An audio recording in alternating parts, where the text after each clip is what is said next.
Good morning, rally fans. How are we getting on? We're live. We're live on the Traction channel once again.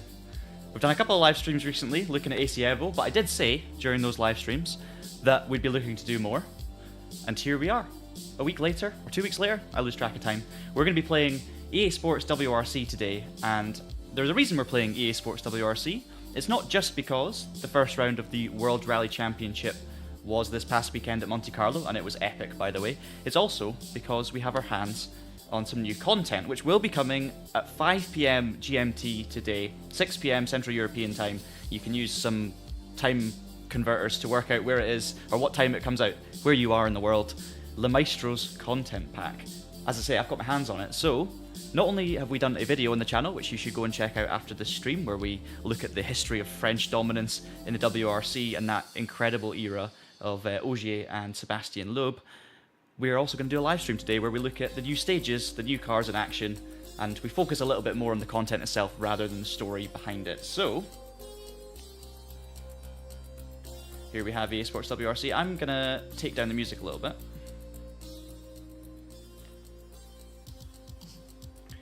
Let us know in the comments where you're watching from.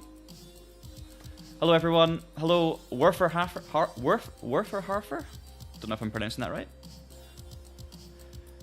Hello, it's a pixel thing. Can't wait to try FAF. Yes, we're going to be trying FAF in this stream, of course. We'll show you the iconic FAF stage, the full stage, and obviously that includes the jump towards the end, and some other iconic areas of that stage as well, like the rock with the McRae Scotland flag, all the flags on the tarmac, and that transition onto the gravel as well. Very famous hairpin.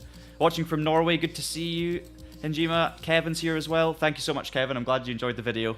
I love making videos like that. It's just properly getting an excuse to make videos about my motorsport passion as much as my racing game passion, and it kind of merges the two together, so I love that. Hello, Pete. Hello, Oliver. Yeah, this is what is the time in Australia right now? It's like, what, 8 PM? I'm guessing. Something in the evening? Let us know, Oliver. All over the world. This is awesome. Good to see you all. And yeah, some of you may have watched the video we released yesterday. Yeah. Verfer Harfer. I'm not even going to try that anymore. 9 PM. Oh, nice. Okay, so we've got a couple of hours maybe with you, Oliver, before you can head to bed. That's good. Watching from North Wales as well. Finland for Mr. N. Awesome. Welcome, guys, to the stream. Welcome, welcome. Right.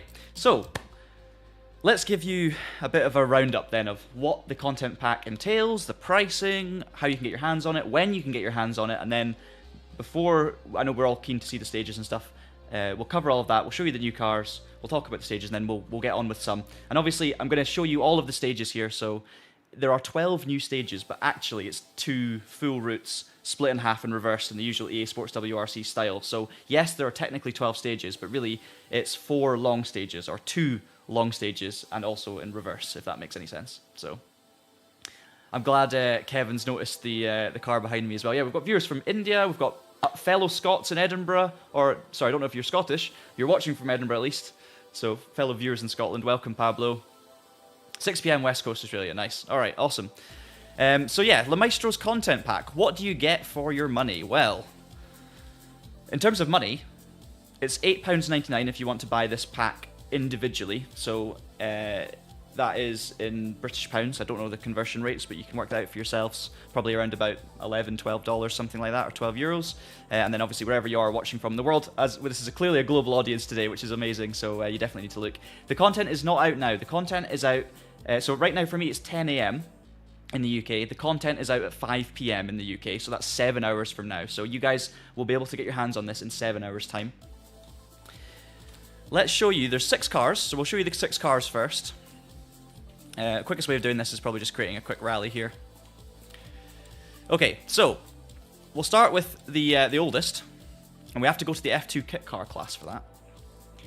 We'll just pick a random stage just because I want to show you the cars first. This is probably not the most efficient way of doing it, let's be honest. You know what, it's going to be easier if I just go back out of this and go into some other mode. Maybe time trial mode. Yeah, GMT, 5 PM. 5 PM. Okay, let's just go set up time trial, and then we can change the car classes easier. Okie dokie, right. First car. You saw it in the background there. It's, of course, the Citroën Zara kit car. There it is. 280 brake horsepower. Lightweight compared to the World Rally cars. Wider. Makes it very, very good on tarmac. Of course, it is front-wheel drive, so it actually never competed on gravel rallies as far as I'm aware. It only ever competed on tarmac. Of course, used in the French National Championship and other national championships, potentially the Spanish one. And then this car entered the WRC rounds on tarmac in 1998, I believe. Was it first entered, or was it 99? I think it started in 99, actually. I think it was just the 308 Maxi in 98. Or was it both? Maybe it was both. I think the Citroën entered first in 98. It didn't win until 99. So this car actually did win 2 rounds of the outright World Rally Championship in 1999 in Spain and Corsica with Philippe Bogalski, a French driver as well, which is awesome. So it's a very cool car. Obviously, you guys know a lot about F2 kit cars if you're rally fans, and this is just another one to add to the list, which is amazing. So there you go. No additional liveries, just that one. We then have a couple of Super 1600s. Again, a class that already had a few cars in it. You had the Puma, you had, of course, the Saxo, which kind of fits the theme as well, but that was already in the game, and you had the Renault Clio. Now, we have the 2001 Peugeot 206, or Peugeot. Doesn't sound right if I say Peugeot. I'm from the Highlands. I say Peugeot. You can definitely take the mick into me for that, but that's just the way I pronounce it. Then we have from, it says here 2003, the C2 Super 1600. Ogier obviously competed in this car in 2008 on the World Rally Championship. You've got a couple of liveries for this one. You have the kind of Ogier-specific livery of the French Championship. You've also got the kind of default factory Citroën livery as well, number 41. So that's the livery Ogier competed actually in the World Rally Championship in 2008, I believe. And then you had the 2005 livery as well. So, yes, Peugeot, yeah, see what you did there.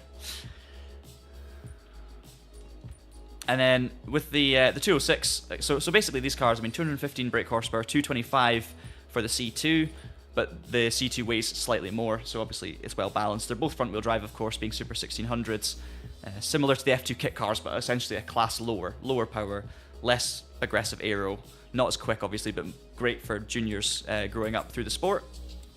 That's 3 of the 6 new cars. We're halfway there. You may also have noticed there's a brand new class here, World Rally Car 2012 to 2016. Previously we had 97 to 2011 and 2017 to 21, but we've got this new one here, 2012 to 2016. And there's the first of our new cars in this class, the Citroën DS3 WRC 2012. So this was the final car of Sébastien Loeb in his full-time WRC career. So this is the car he won the championship with for the last time in 2012.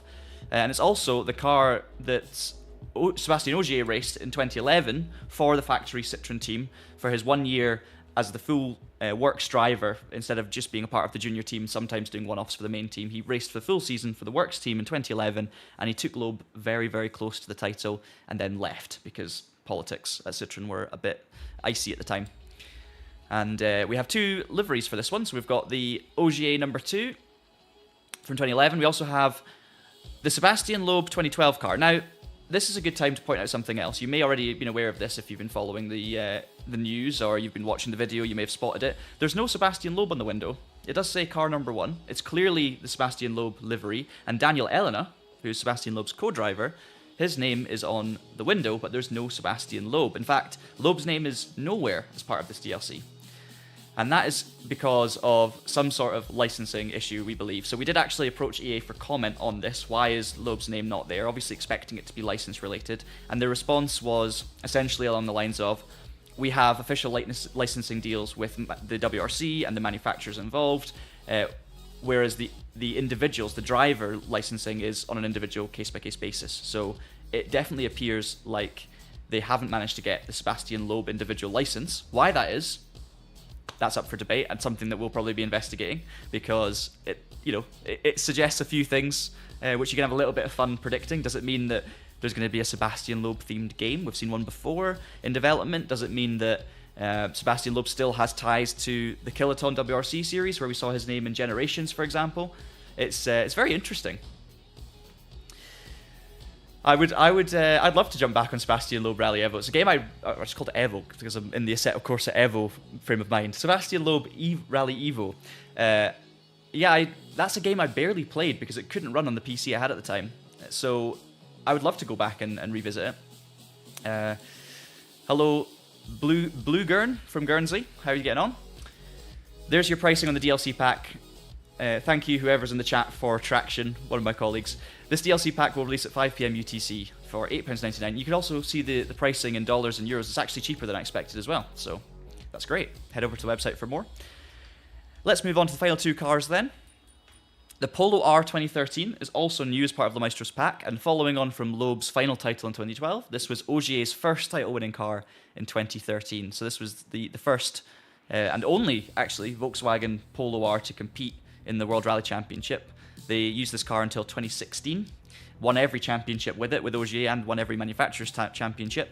Sadly, there's no extra liveries here. We just have the original 2013 livery. And then the regulations changed in 2017. Volkswagen pulled out, and that's the end of that story. So you can also see that the Mini Cooper, or the John Cooper Works WRC, has been moved into that class as well. It's not just been moved into the class. I believe there's now two slightly different versions. So you've got this, obviously the car that Mini entered in, I think it was 2011, in that class, or 2012. That's the 2012 version according to the game.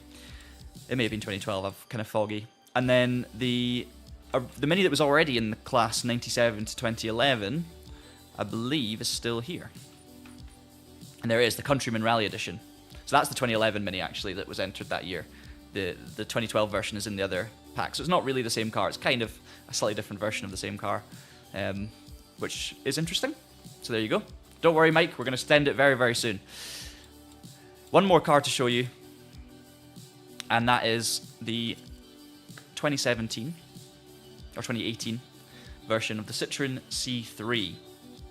So this was, of course, Loeb's final Citroën win. He did win another rally after that for Ford, and it was the car that Ogier drove in 2019, and he finally was beaten after all those consecutive titles. So you've got two liveries as well. You've got the Red Bull Ogier livery from 2019, and then you've got the 2018 livery there, one for Loeb and one Carl Evan. But you can see again, Loeb livery has Elena's name and not Loeb's name.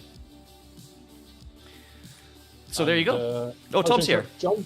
Hello. Tom, yeah, apologies. Hello. Great stream so far. Could you just show another car, please, in the menu, very quickly before we get going? Of course.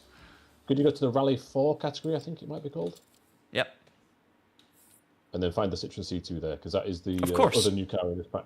I forgot to mention the C2. This is the C2. I was looking at the Super 1600 C2. This is, of course... Which was existing, but has a new livery, yeah. Whereas this is the new car. But although, to be honest, this is the least interesting by far, in my opinion. The C2 R2 Max with its 2019 livery. And as you can see, 190 horsepower. So it's slightly different to the Super 1600. But this was the R2 regulations. And there you go. All right. Have a good Thank stream. you, Tom. Right, we're going to fire on. We'll go to the stages now. So, we are going to jump into a quick play rally. Is it yourself in the chat, Tom? That's Traction, just so I know. Oh, he's gone. He's gone.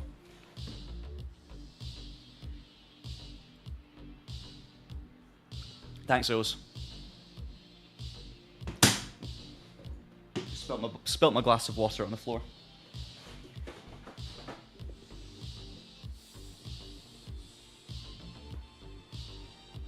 Right, guys, we're going to jump into the stages. We're going to start with the Monte Carlo stage.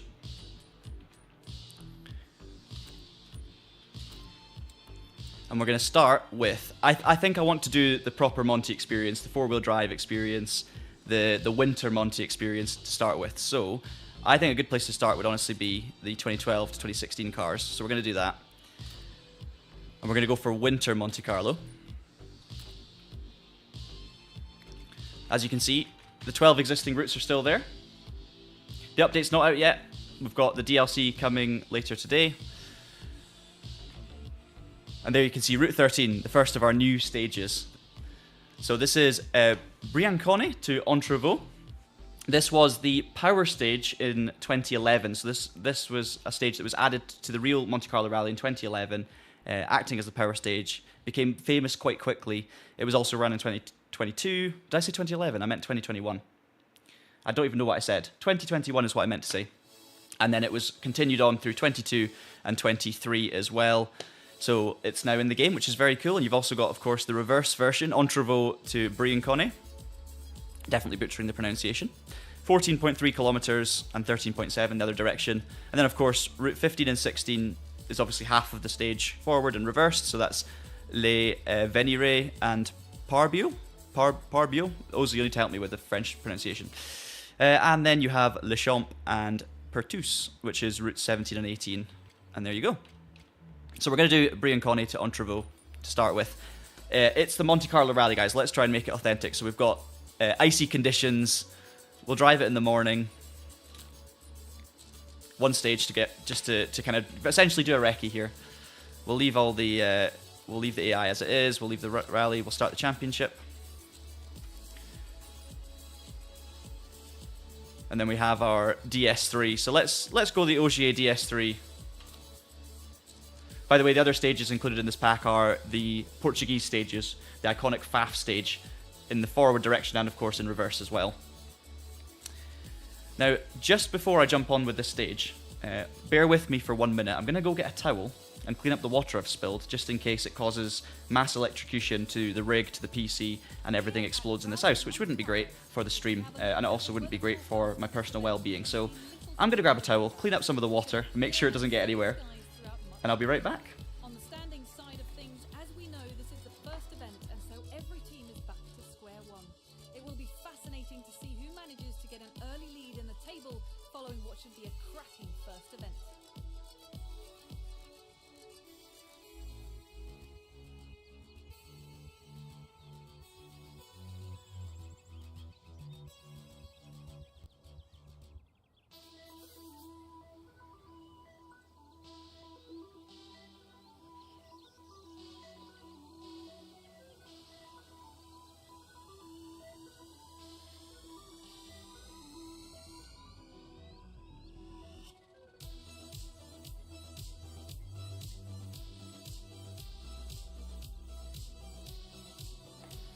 Okay, we're good, we're good. We're dry. We're not going to get electrocuted, hopefully. Right, guys, we're going to get going. So, I'm going to answer a quick few questions in the chat just before we do, because I'm not going to be able to read as many comments. In fact, obviously someone, I believe Tom is in the chat, answering your questions as well. So during the stage, if I'm not able to answer your questions, it's because I'm focusing on not falling off a mountain at Monte Carlo. But yes, you will have, if you only have locations in car content pack, you will have to buy the second and the third pack, unless you bought the kind of the season pass. I can't remember what that was called, the 24 season pass, or expansion, 24 season expansion, I think it was, which included all 3 DLC packs. This one, the last one that you already have, and also the future one called Hard Chargers, which should be coming in spring. So, this stage does look very deadly if you've seen it in real life. I've obviously driven them a little bit for the video we produced on the Traction channel yesterday. So I've had a few runs whilst doing, obviously, chatting to camera, so I've not really actually done a hardcore run on this stage, focusing on it, learning it, for example. I've just essentially driven it without really realising what I was doing. So let's see how this goes. The gloves are going on. What pronunciation do I need? All of the French stages, those. Briançonne to Entrevaux. I don't think that's too far away, but the rest of them are a bit harder. Okay, so should we get going? Let's cut the music so we can get the full rally experience. Done. Right.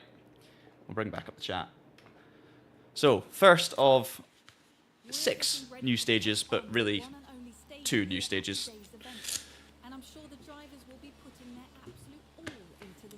Update is going live 5 PM GMT today, 5 PM UK time, 6 PM CEST, which is in under 7 hours time. Okay, let's do this. We're in the Citroën DS3, one of the new cars, Briançonne to Entrevaux, in wintry, icy conditions, so we should be expecting proper WRC weather. 5, 4, 3, 2, 1, go. 4 right and turn 5 left. 40, 6 right. So if you watched the 2021 Monte Carlo Rally, you will have seen this stage as the power stage, and it was icy. 50, 1 left. So this is very low grip. I've slowed down way too early for this one left. 5 right, 50. 2 right, 40. As soon as I put my foot down, I'm just getting huge amounts of wheel spin. And we're essentially running up the col. 4 right short. You've obviously got the Armco on the right, the big drops, the trees, and then you've got 5 the walls on the left. Don't cut. 40. 3 right and 4 left. Don't cut. And 4 right short. Wall inside. Ooh, you can see how icy it is there. Left over crest. 6 right. We're going to try this in different conditions as well, guys, because obviously we've got the 12 stages, so we will try some of the smaller ones Right. Don't and the reverse version, so we can try it in fully dry conditions as well. But yeah, the start of the stage is and 6 very slippery. twisty. 200. Of course, one of the unfortunate things about the new stages, they're not going to be included in career mode, at least from launch, so 5 left. if you've got an ongoing career mode in this game and you're excited about these stages being added in future seasons, sadly that doesn't look like it's going to be the case at the moment, which is a real shame. Slide right. Obviously they'll be fine for use in clubs and quick rallies and you know, all those kind of things, but just not your kind of career mode. 5 right. 60. Oh, this bit's sketchy. So it's still very slippy, very narrow, winding between the Armco and the rocks. I think I just touched something there. Into slight left. 100. Small crest. I would tell you more about how the car feels, but I can't really tell you much when I'm on the ice, because you can't really feel much underneath you other than the sliding. Right over big The crest. steering's very light. Downhill. Oh, this is scary. Fast downhill section. 4 left short. Cut. And slide right. 50. Ooh, braking really early down the hill. We'll use the snow to get some grip off the ice. Right. Tightens. 40. 1 left. Oh, 100. first proper mistake. Thought I was going slow enough, clearly not. 5 right. Down the hill, that's such a tricky corner. Steep downhill right-hander Short. on the ice. There's another 2 coming up. Into 4 right. 50. 2 left. We've made it 2 splits though. Oh, look at that. This is going to be so tricky to Into 5 avoid major damage. You're going to have to really 5 right. 1 bide your time on the snow and ice sections. We're now heading back down the hill though, so hopefully it dries up a little bit. caution. 6 right. Into 4 left. 4 right. And 2 left short. And 2 right. And 2 left sharp. Don't cut. And 6 right over crest. 120. Slight right short. Slowing. 80. 6 left over crest. 3 right. Long tightens. And 1 Ooh. left. Tightens. 60. Locked up at the bottom of the hill, but we got away with it. 4 left. Try and scrabble for the grip on the snow Don't cut. off the side of the roads when you can. But obviously we've got some don't cut warnings where there's rocks. Whew. Nope, that's a tricky one. 2 right as well. Bit of handbrake to get us around. 30. You can hear it fully locked up all the way down the hill. And square left short. Into 4 right. I am using the paddle on the 50. Slight right. back of the steering wheel as my handbrake, by the way. I'm using the sequential shifter Into 2 left. to try and mirror the Tightens. Into slight the right. car. Caution. 80. 1 right short. 140.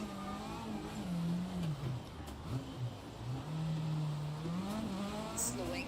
Slight right. Oh, And sketchy. one left. Around sign. 110. Come on. 2 right. You can see it opening out now down the hill. Dry now. 70. And I've got the message from the co-driver that it's dry, so we should... Oh, there we go. Wow, the transition is sudden. 120. 6 right. Tightens. Now we've got grip all of a sudden. Slight left, slight right, and 3 left. Cat long, 30. 6 right, don't cut, and slight left, tightens into 1 right short. I've got no time to think all of a sudden. I'm straight into like a proper fast tarmac stage. Caution, 1 right. Into bridge. just an immediate huge difference to the grip level. Into 5 left, 130. 5 left, tightens over crest, don't cut. Into 5 right short, 70. 4 left short, 60. Slight left, slight right. Into 3 left short, 40. 6 left over crest. Oh, I'm going to really enjoy getting to grips with this stage and trying to find some pace. That was another mistake. Thankfully no big hits yet, just small bumps really. 3 left, into slight right, and 2 left, 80. There's a first big hit. No! And look at this, because we're stuck in the middle of the stage, there's no space to turn around, so you might well be using your resets. Because look at this, it's so narrow, I couldn't get turned there. That's one, it was quite a clean stage up until that point, despite a few small knocks. And then all of a sudden, you're stuck facing the wrong way. Tightens, don't cut. And I wonder, if I actually used a reset vehicle there, I do wonder if it would give me a bigger penalty, because obviously there was no space to turn the car. I might try that next time I crash and pretend I did it deliberately to test that. Into slight left, Right, anyway, back on into slight paying attention to the notes again. 2 left, unseen, 60. Thought the 2 left was coming earlier. Right, There it is. tightens. And left over small crest, 70. 3 left, keep in. Right, come on, get back into rhythm. I don't have any damage because I actually set the damage to visual only, just so when we're learning the stages we can get away with huge mistakes. 40, I'd rather show you the stages than show you a retired broken Citroën. 6 left, tightens. 4 left short, don't cut, 70. Caution, 5 left, and 2 right short, into slight left, 100. So yeah, this bit, the whole second half of this stage so far has just been dry. Through dip, I don't think it's going to get worse because I don't think we're going to get any higher again. junction, 220. Small crest, and 5 right. Right, tightens full very concentration push to the end here. 160. Slowing, hairpin right. And 5 left, half long tightens into 4 right short. And acute hairpin left. Keep out, 50. 6 right. And 4 left short, over crest. 30. 4 right short, 80. Oh, 4 left over crest, 70. I knew it was coming. 3 right short, and junction, 40. Crest. Got away with one there. 4 right, extra long, 50. So again, this was the power stage in 2021 when it was introduced and remained in the championship for 3 seasons. That car comes out of nowhere, 2 right, and I wasn't listening to my bass notes. So it is a recent real world stage from the rally. And 6 right, 50. Slight right, into slight left, 40. 4 right, very long, opens, 70. Caution, 1 left, tightens, 50. 5 left short, and 6 right, very long, tightens. 4 right, short. Knackered. Into slight left, 70. Don't normally do this at 10 o'clock in the morning. Right over crest. Rally drivers do it at 7 o'clock in the morning though. Don't cut.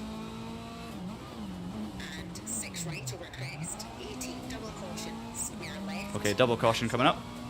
So I'll attack it, of course, Right, naturally. tightens, into bridge. 50. And touch the wall. Long tightens. That's a narrow bridge. Right, wall inside. 30, hairpin left. Short. 40. 5 right, narrows. And 6 right.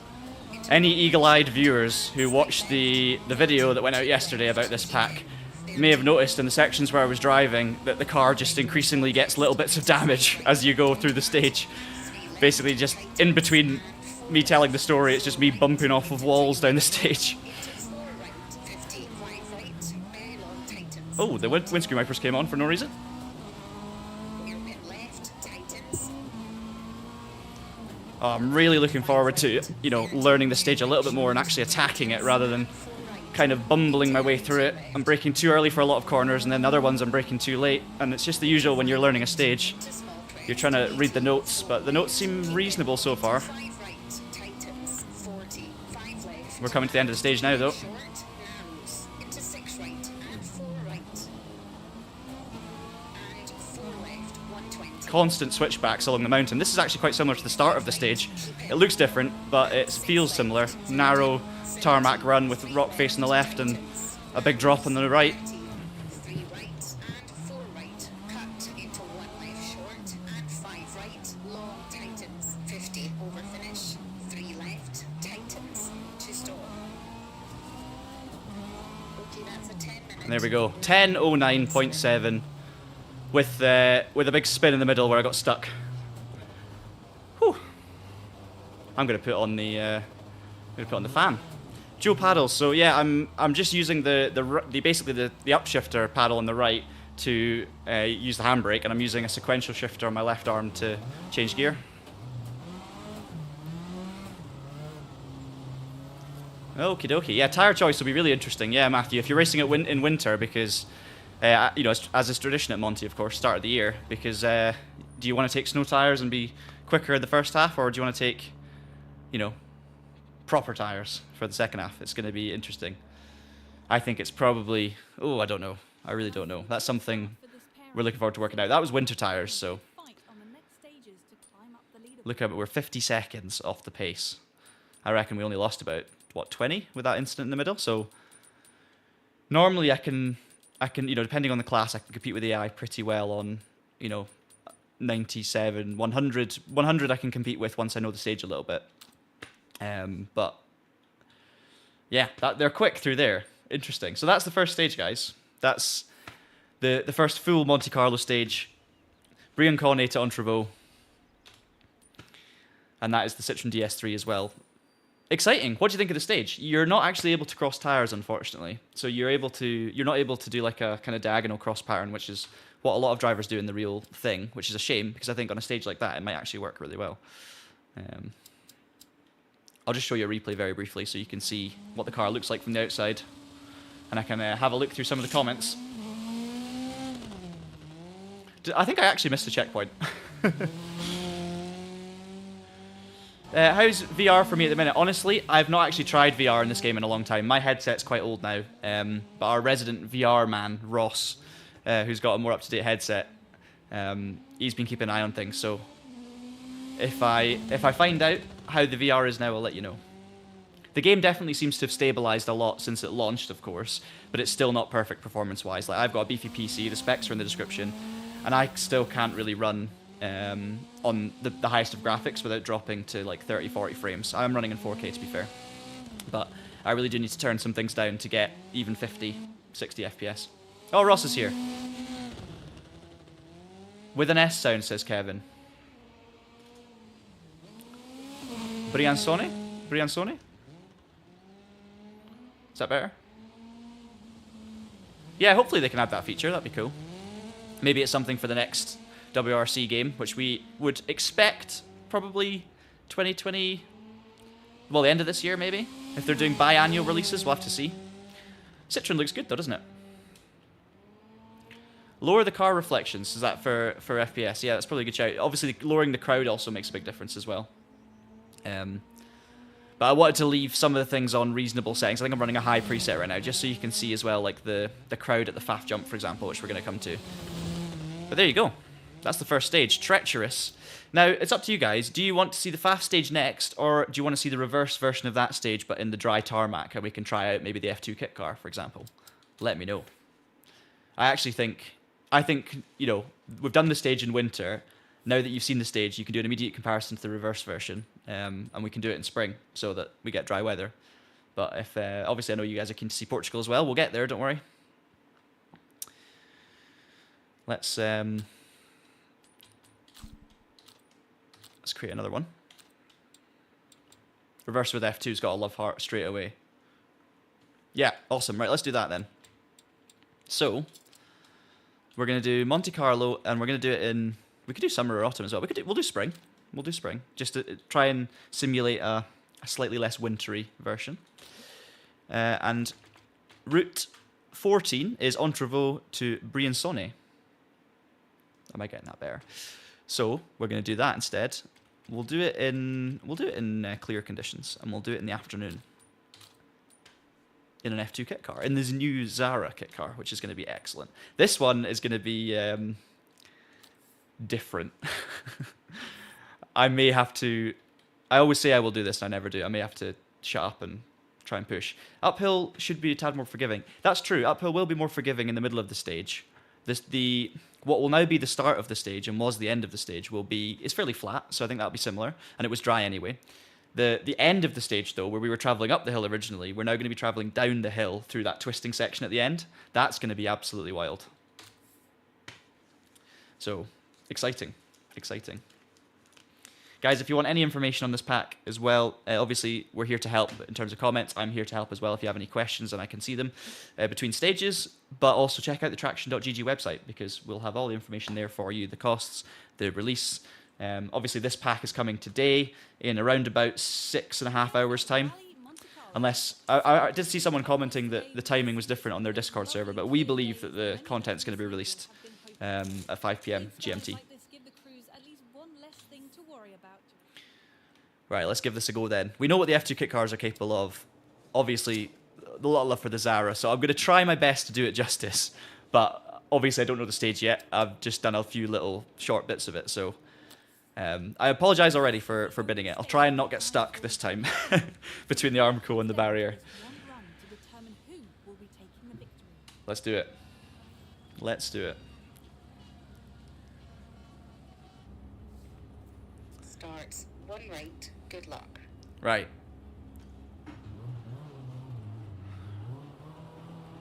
Try and do this justice. 5, 4, Let you hear the car sounds as well. 2, 1, go. 1 right, into 3 right, 60, 4 left, path long, 30, square right short, into 3 left and 3 left, don't cut, 50, 2 right, tightens, 70, slide right, and 5 left over crest, don't cut, 120, 4 right, keep in, and late 4 left, narrows, slide right, slide left, into 3 right short, opens, 60, 4 left, tightens, don't The cut, pace notes are pretty late. right, 70, Panicking a little bit, not knowing what's coming. left, don't cut, and early 2 right, tightens, into 5 left, keep in, into crest, into 2 left short, and 5 left over crest, and square right, long tightens, into 5 left, very long tightens, 40, 4 left, cut, and 3 right short, Try and use the revs of this Zara, get you the sounds. 2 right short, and 5 left, long tightens, into slide right, caution, 50, early 1 right, unseen, 60, 2 left, wall outside, So this is kind of an old school Monte Carlo stage from Dirt Rally 2.0, just square right, tightens, full concentration required at all times, no room for any errors. 5 left, don't And the more you learn the stage, the quicker you're going to get, the more risks you're going to be able to take, because you cannot afford a mistake here. 70, 6 left over crest, slowing, 50, early 2 right, 50, slide left, Probably breathing very heavily into the microphone right now. 80, 4 left, opens, and slide left over crest, Scary. and 5 right short, brake, Just- 60, 1 right, keep Oh, in, 1 right. Love this kit car. So, tightens 4, I always use the word purposeful. It just feels left over square absolutely born to do this. 50, 6 left, and 1 right, long, tightens, open hairpin, 90, A little bit safe into the hairpin. left, and 6 right over crest, 120, option 2 left, Should be a faster run as well than the winter run, of course, because 50, the top of the stage that we'll get to, the second half, should be dry now in spring. 3 left short, and junction 60, 3 left short. Where's this going? 5 right, tightens over crest, 90, 4 left, tightens, Uh. 3 right short, over crest, into 6 left, caution, 70, acute hairpin right, and 5 left short, into 5 right, cut, and late hairpin left, don't cut, Don't cut this one. 70, That's alright. 5 left, long, 270, I just saw someone say they would have visited the valley upside down by now. That's normally the case, but I'm trying my best for you guys. crest, that junction, slow I'm trying my best. I forgot to turn on my fan, and I'm already regretting it. Oh, caution, slight right, and 2 jeez. don't cut, into 4 right short,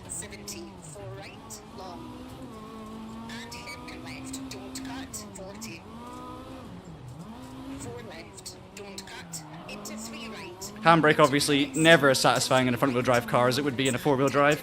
2 right short, 100. Late open hairpin left.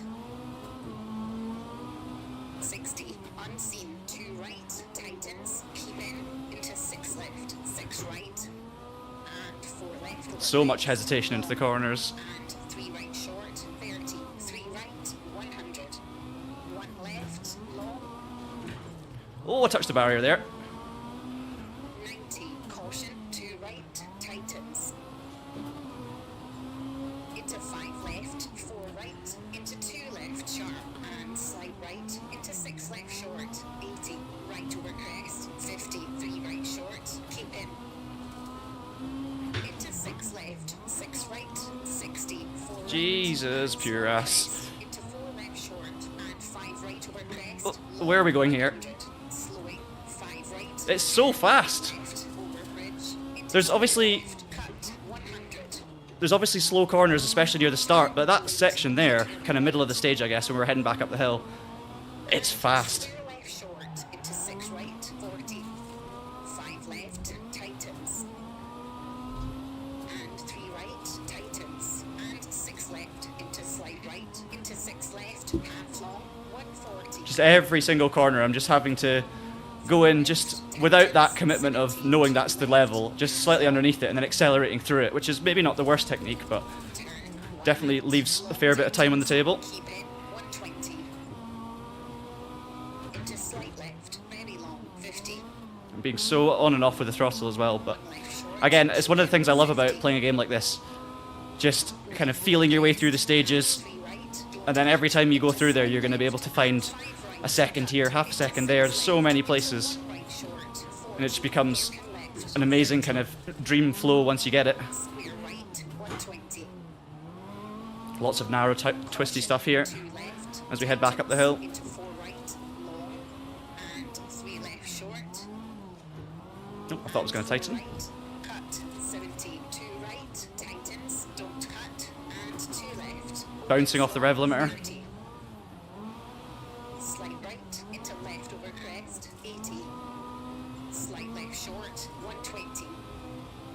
Managed to turn my fan on, I'm happy. Left over crest, into 3 right, don't cut, tightens, into 3 left sharp, don't cut, and 1 Oh right no! short, into 4 left, It was going so well. into 6 left, don't cut, 170. Blame the fan.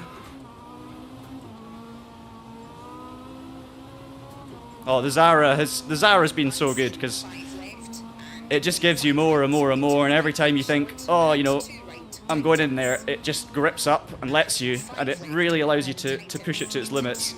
And constantly you underestimate how much grip it's going to give you, which I love.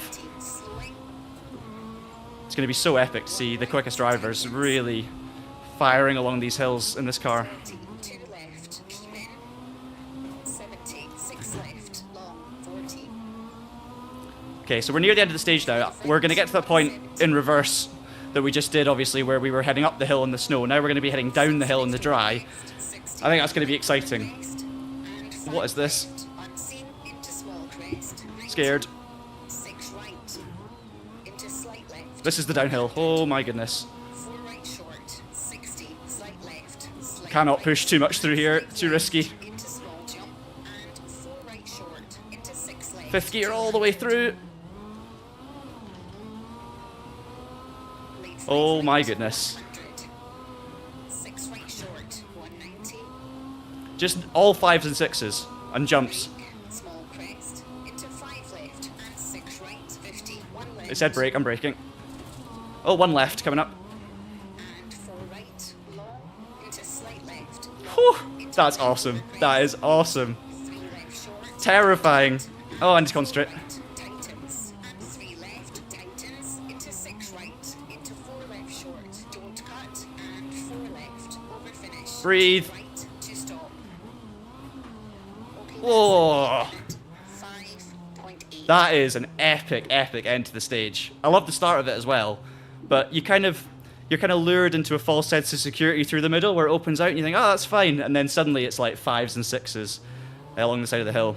Absolutely wild. But we survived. Well, kind of. 1 mistake. Whew. 8 minutes 5. So that's 2 minutes quicker than the first run in the WRC car. Yeah, that's awesome.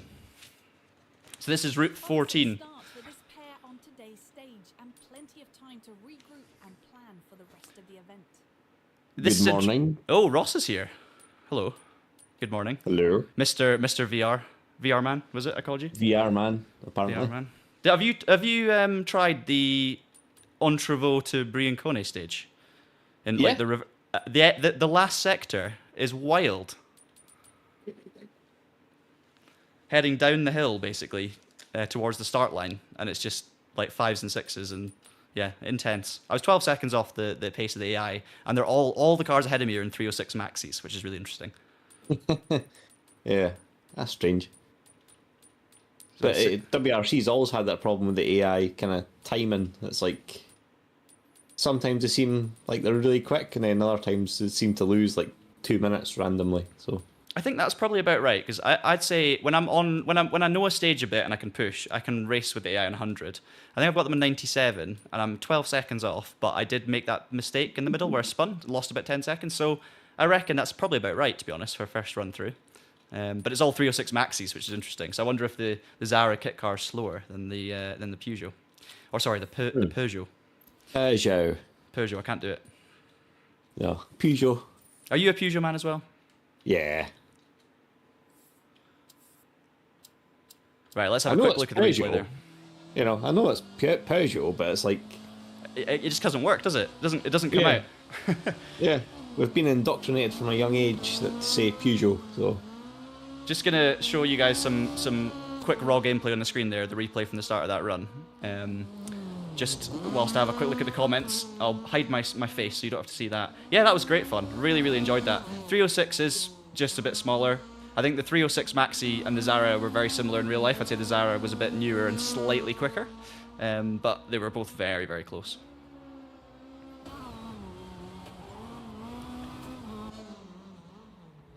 I think that's going to be such a fun stage for like competition, like league racing and clubs and stuff. Give you guys a good look at this Zara, and then we're going to jump into Portugal next, and we'll make sure we try all of the new cars and stuff in this.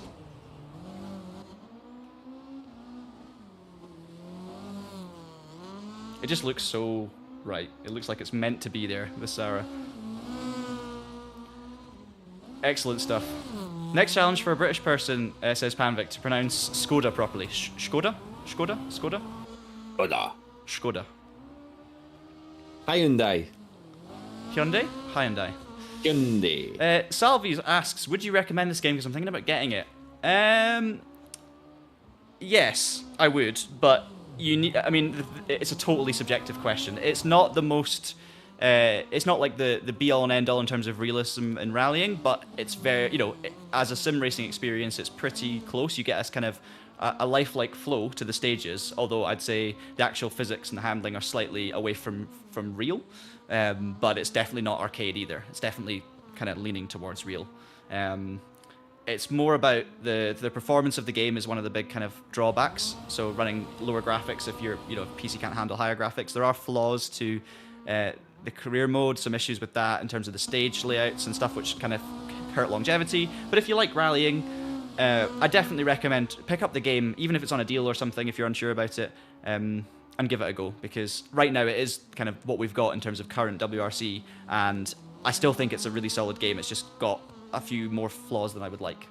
That's my 1 minute review. Okay. It's time for faff. So are the graphics like running okay for you? They're running okay, but they're not perfect. I mean, considering my PC, it should be pretty good, and I can't really run an ultra without losing like 20 frames. Obviously, I'm streaming as well, but it's not perfect. They're not bad though. I just have to run things on like medium to high to get 60. So could be better, but definitely better than it was when it first launched. Yeah, it's definitely improved, but I still get like slowdown, and the worst part is like when you're watching a replay and like the camera switches position, and then like there's shader kind of loading going on.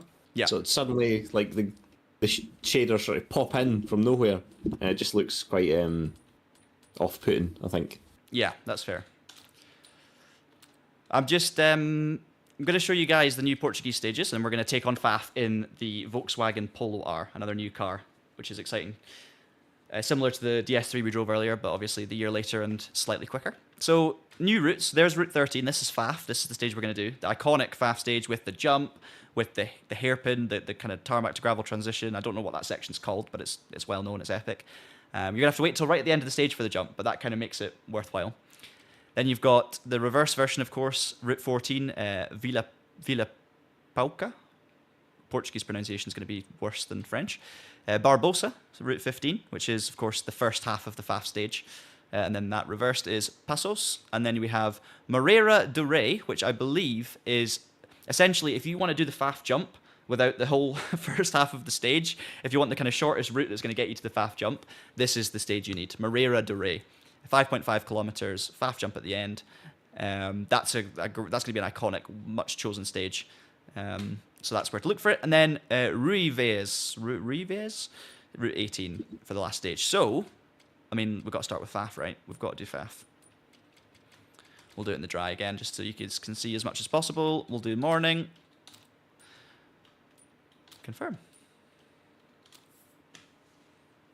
I'm tempted to do this in the C3, but I think we'll do the C3 for the reverse version. There's the Polo.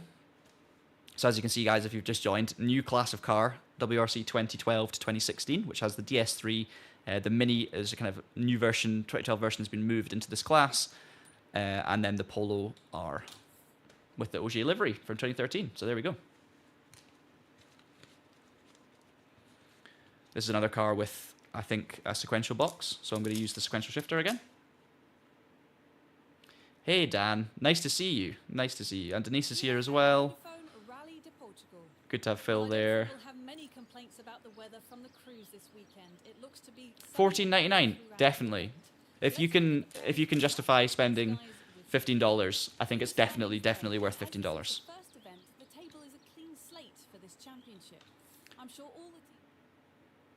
Hey, Matt's here as well. Hey, Matt, how's it going?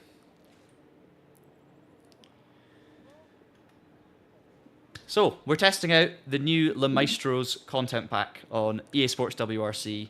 This pack is releasing later today in about 6 or so hours time, we believe, 5 p.m. GMT, 6 p.m. Central European time. It will have 6 new cars, which I'm driving through on today's stream. It will have 12 new stages, 6 at Monte Carlo, 6 in Portugal, but it's actually kind of 2 new stages really, and split up and reversed, which we're trying the Faf stage at the moment, which is the long Portuguese stage. We also have 17 new liveries, which I haven't talked about yet in the stream, but I'm going to show you those new liveries as well after we've done a few more stages. And we'll also have 16 new moments coming, which are linked to the kind of French theme, the Le Maestros theme, which should be historic moments from Ogier and Loeb's career.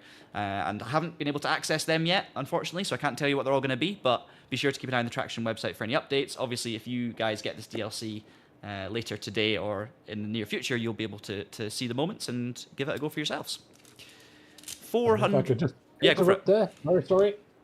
There's some confusion over the release timing. So the information we were told was 5 p.m. That's in the PDF document. But then the WRC Discord, as Phil rightly pointed out in the chat, does say that the update, the general patch and the DLC should release in 5 minutes from now. So I did see after that. you've done this stage, we shall find out. We will find out, yeah. So that'll be exciting, though, if it comes early. You guys can watch this and then jump straight in. Thank you for the update on that, Phil. I did see someone comment that, which is great. But we were just told it was 5 p.m. So thank you for clarifying, Tom. No, all good. Let's do Faf. Let's do it. More crashing incoming.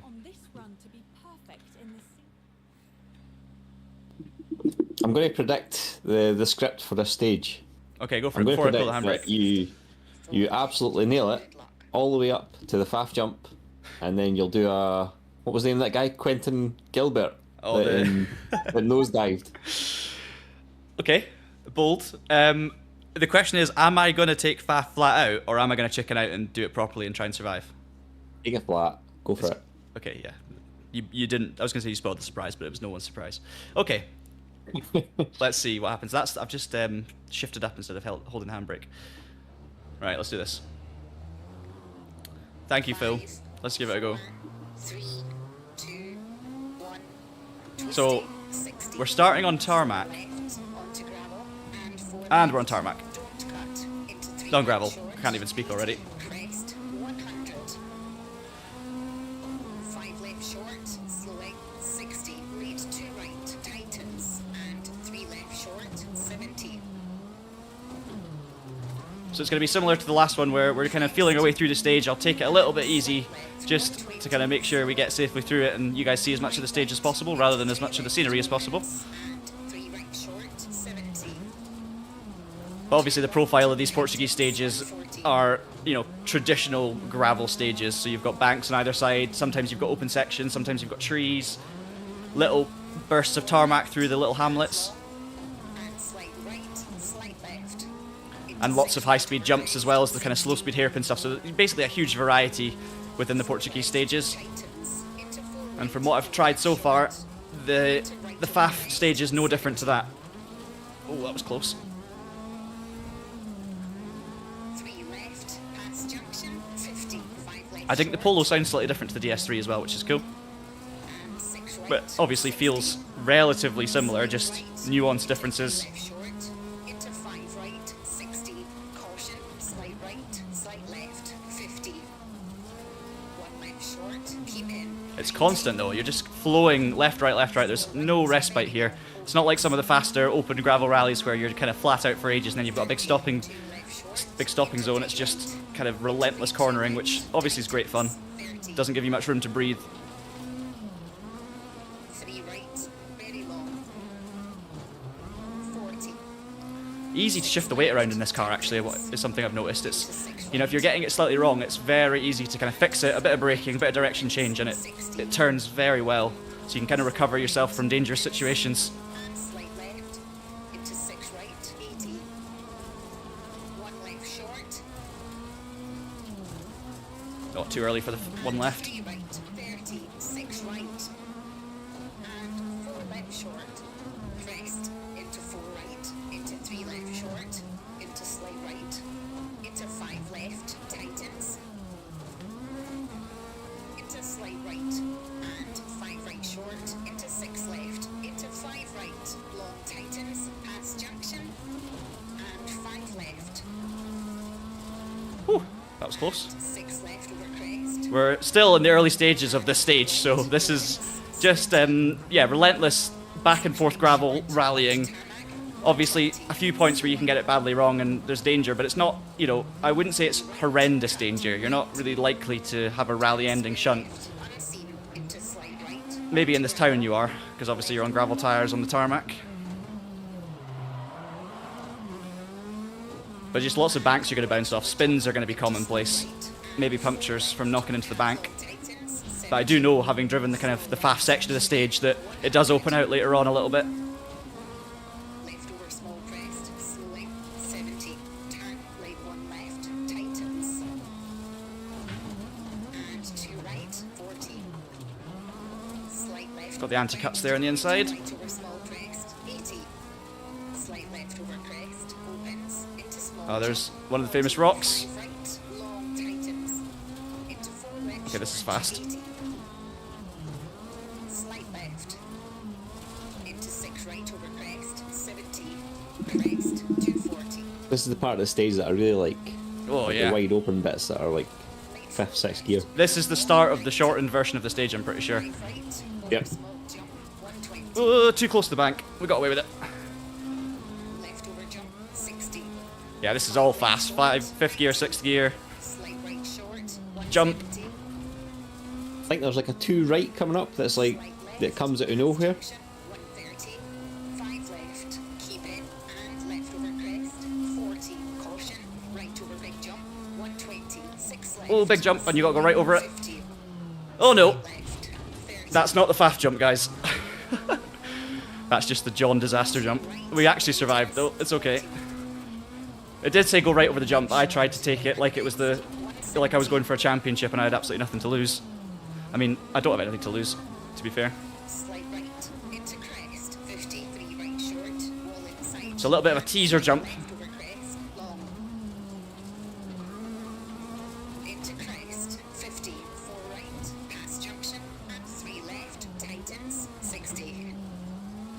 We've got a kind of twistier section here with a few 4s and 3s, just to take you back down to earth a little bit after that high-speed run. That was awesome though, Ross. I can see why you love it. Yeah, it's good. So you get the fast bit at the start of that shorter stage, and then you have like the slow technical part, which takes you onto like the asphalt part with the sol tire and stuff painted on it, which is quite cool. Ooh, use the bank to my advantage there. Pretend we're in Sweden. Okay, so this is the kind of famous hairpin. Will I get it right or will I butcher it? Absolutely butchered it.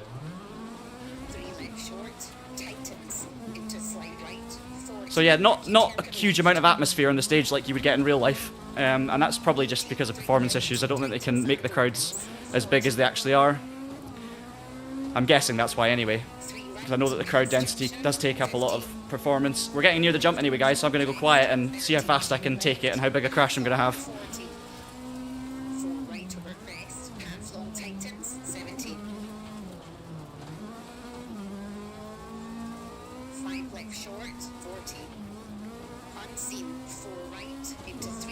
There's a corner before it though, so you can't quite go fully flat up to it.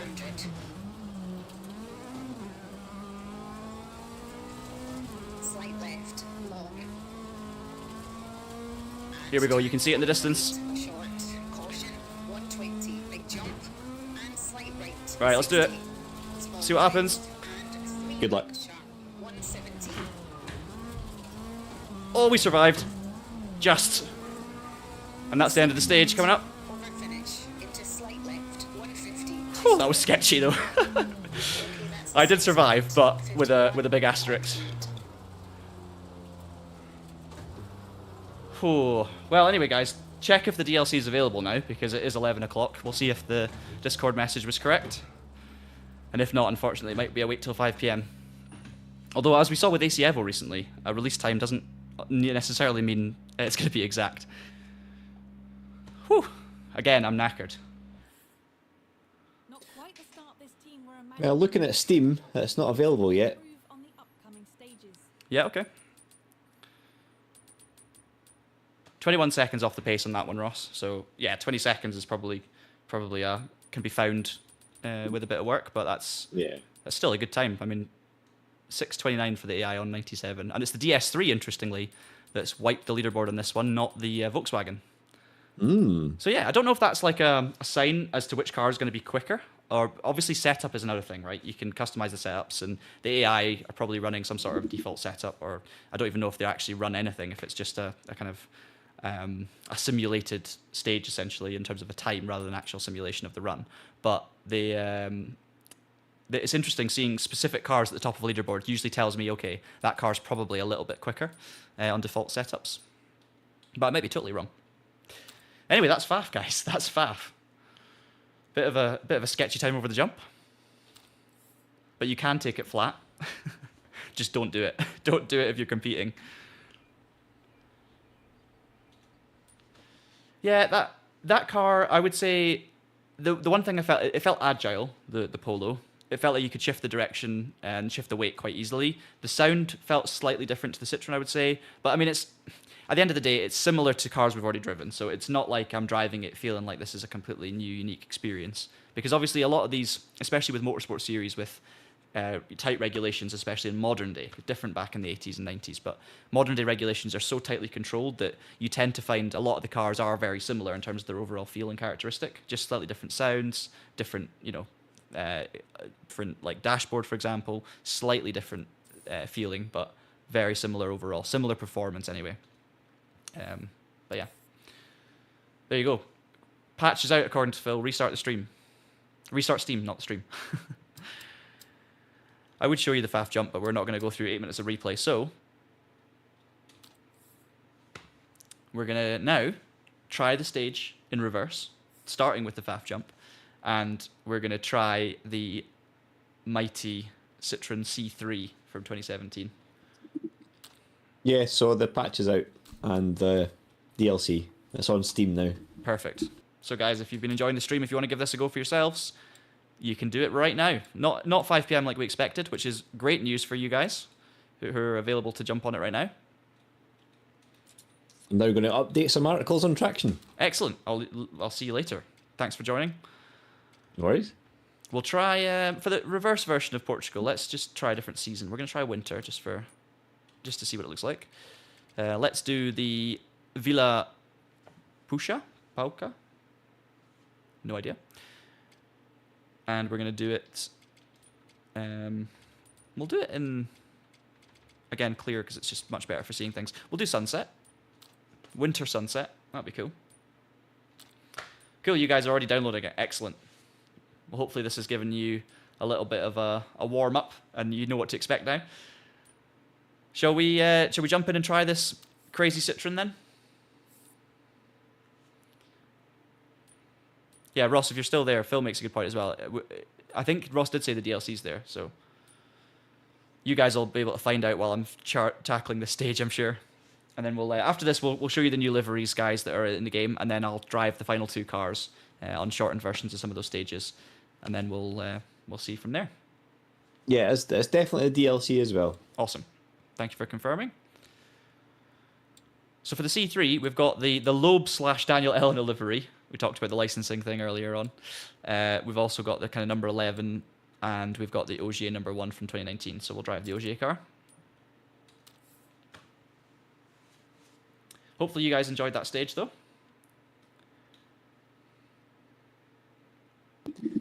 Did Daniel Elena not drive a stage once?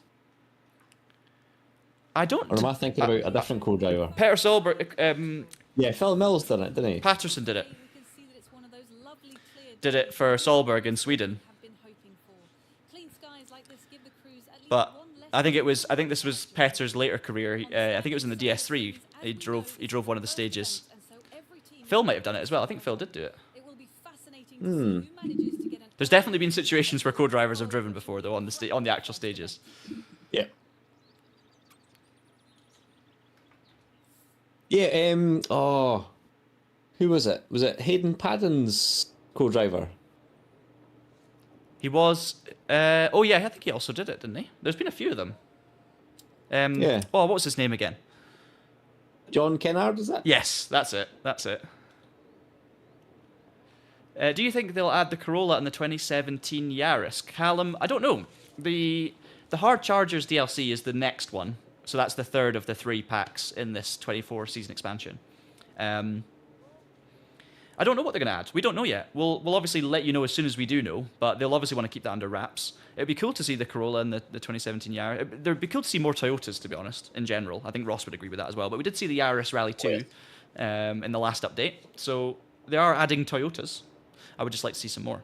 I think, yeah, there's plenty of different angles they could take for adding DLC, which I like. Yeah, it feels a little bit odd that Hyundai and Toyota aren't in the 2017 to 21 class. Yeah, And, it feels a bit empty, doesn't it, at the moment? Yeah, I mean, obviously, I don't think it's a license issue because obviously the GR Yaris is in Rally 2, but the Hyundai isn't, as far as I remember. I don't think so. Just to quickly answer a question on the stream, JDM Fans is saying, I don't have the DLC in the game, isn't normal. What, are you on PC, console? Might be worth a restart, checking if you're on PC on the Steam page again and just restarting everything on Steam. Tom, is that you here? Thought I heard Tom. PC on Steam, yeah, okay. So I'd say close the game, restart your Steam, so completely exit Steam entirely, reboot it, give it an update, and assuming you've bought the DLC from the store, hopefully it should install. 16 gigs, according to Phil, so thank you for that. Right, let's do the stage. No worries. Now this is the only stage our drivers will be competing.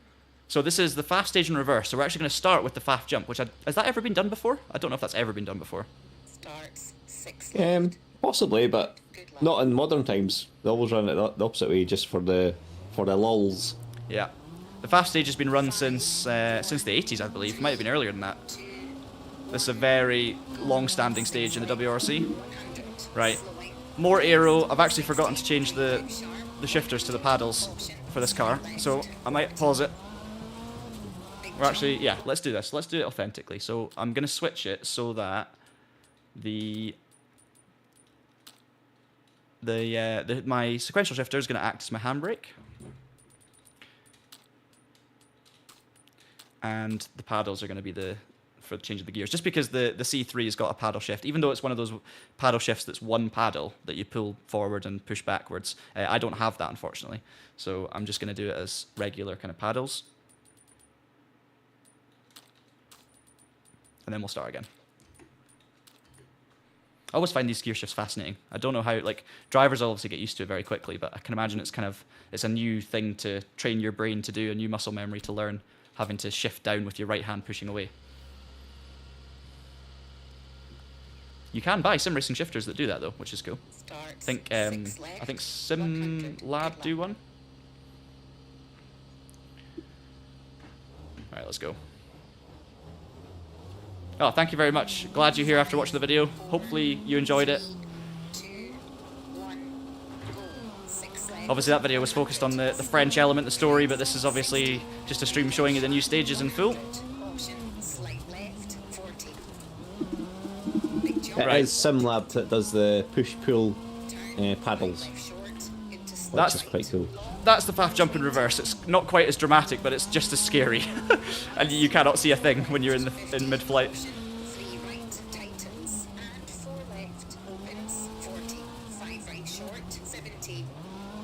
Yeah, so this car, obviously, compared to the Volkswagen we just drove, compared to the DS3 we drove earlier, more downforce. I think slightly more power. Basically just a more aggressive car altogether. And I actually just prefer driving it. I think it's just a more enjoyable experience. And it's just way more intense as well. You've got to focus so much, but it's so satisfying when you get it right. And you really can carry insane corner speeds. For me, this was like the peak of rallying. These cars, the WRC Plus rigs. Absolutely, yeah. Just 308 horsepower. There was no like hybrid. They were quite lightweight, but they had lots of aero, so they were absolutely well, they were the fastest WRC cars ever. I would say they are the Group B of the modern era, really. They were awesome, but the sport, I actually thought at the start of this era the sport was in a good place. I thought it kind of regained a lot of popularity and a lot of decent manufacturer involvement, good amount of drivers at the top. You know, the year where Tanak beat Ogier, 2019, so many different drivers were in contention each rally for all these different teams. It was actually pretty healthy, I thought. But it was so short-lived in terms of how healthy it was that it kind of gets forgotten a little bit. Yeah, as ever, it was the expense that kind of killed it, because the cars were so, you know, like a million euros per car or something like that. Killed it. Just mental. Yeah. And obviously they've introduced the Rally 1 cars with the hybrid units, but they've actually dropped the hybrid units for this year. So it's an interesting route they've taken. Essentially, by dropping the hybrids, I just wish they could go back to these cars, to be honest. This is that huge jump again that I mucked up royally last time. And I mucked up slightly this time, but we actually survived. This is so fast. Going the other direction, it doesn't feel quite as flowing and natural, I would say, so far. I'm not enjoying it. I'm enjoying it, don't get me wrong, a lot, but I'm not really enjoying the flow quite as much as the previous run, despite actually preferring the car I'm driving. Oh, Phil's asking how to... He said, I still need to research how the current points system works. So it's a lot easier now. Yeah. Do you want to run it through, or will I? We'll have a go at it. So yeah, it's 25 points for a win, 5 points for power stage win, and then there's like the Super Sunday stand-ins where you can win an extra 5 points if you're the fastest driver on a Sunday. So it is much more simple and straightforward than before, and there's still like, you know, added jeopardy of like pushing hard on a Sunday to get those extra points. So I think it's like a good balance. Just as you said, added jeopardy, I rolled down a hill. Yeah, so excellent. Don't do that on a Sunday. Because now there's no points for the Saturday result essentially now. So if you know, there's no way you can bank your points and then have a really slow bad Sunday and still pick up the points. You need to have a good Sunday as well. And obviously it's 5, 4, 3, 2, 1 in terms of the normal point structure on the Sunday. So power stage and for the overall positions on Sunday, it's just 5 for first, 4 for second, and then 3, 2, 1. Yeah. And no longer can you like crash off a cliff on the Friday and then still pick up like 15 points. Exactly. Yeah, exactly. 49 seconds down on the split now after that incident, so we've royally messed up the run. Left, tightens, into 6 right, Oh, into 6 left, half long, and 4 right. And slight left. you've been inadvertently narrating a lot of my big crashes recently, Ross. Into 5 right over crest, tightens, into 4 Lots of practice. Yeah, that's genuinely it. Right, so we're into the kind of slow, twisty section, which is at the start of the fast stage, of course, and at the end of this one. 6 left over But there you can see the risk level is a bit lower, so you can still bounce off things and damage your car, but you're not going to have as... Well, I shouldn't say that before it happens. You're probably not going to have as big an accident, 6 left short, but it is just a little bit more fiddly. 40, 2 left, opens and tightens, 3 left, AI are flying on this stage. half long, and 3 left short, into 1 right short, and 4 left, very long, I keep going to pull the handbrake and changing gear by mistake, because obviously I'm flipping between the two. 2 right sharp, 40, Oh, lights are on now. That's cool. left, into crest, into 3 left, 4 right, short, into 6 left, long, tightens, Famously, it was Rally Portugal where Chris Meek basically flew into the trees at about 100 miles an hour and was sacked by Citroën left over crest, driving this very car. and 4 right, Poor Chris. short, into Poor Chris. He was doing so well before this car happened. I blame the car. Well, Guys- to be fair to him, like he won. Did he win 2 or 3 rallies in this car?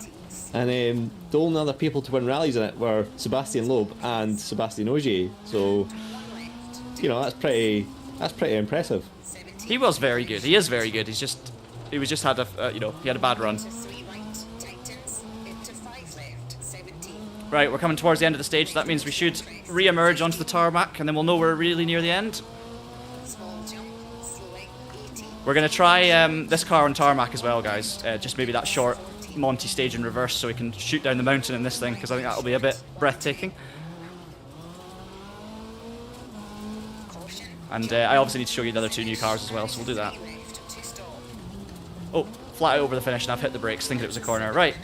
2.2, Oh, miles away from the AI with a big crash, and just generally losing time every sector, but first time on the stage in reverse. As I say, didn't enjoy that as much as the fast stage. I really do think the fast stage has a better flow, and I think I really like the fact that it starts off twisty. You kind of have that, I guess, that building anticipation that you're heading towards something, and then the second half is just like release the taps. And I just think that's a more satisfying order as well than having a kind of flat out fast section followed by the slow fiddly stuff. So, but yeah, that's that. That's that. That's your 4 new routes, and obviously, as I say, split into sections, which we're gonna show. So, what I think I'll do now, we've done a few stages. I'm going to take a little bit of a breather from driving, and I'm actually going to show you the new liveries that are in this pack. So, we have a list of all the new liveries on the Traction website in the article about the Maestros content pack. And what I'll do is I'll just quickly show you what they look like in the game. But they're all included. There's 17 of them in total. Look at that. Beautiful. Portuguese sunset. Let's see Faf in reverse with the C3 before we do that. There it is.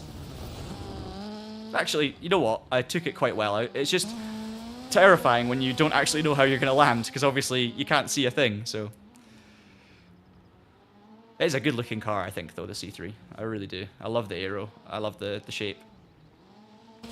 I always thought it was like the plainest looking of the WRC Plus cars.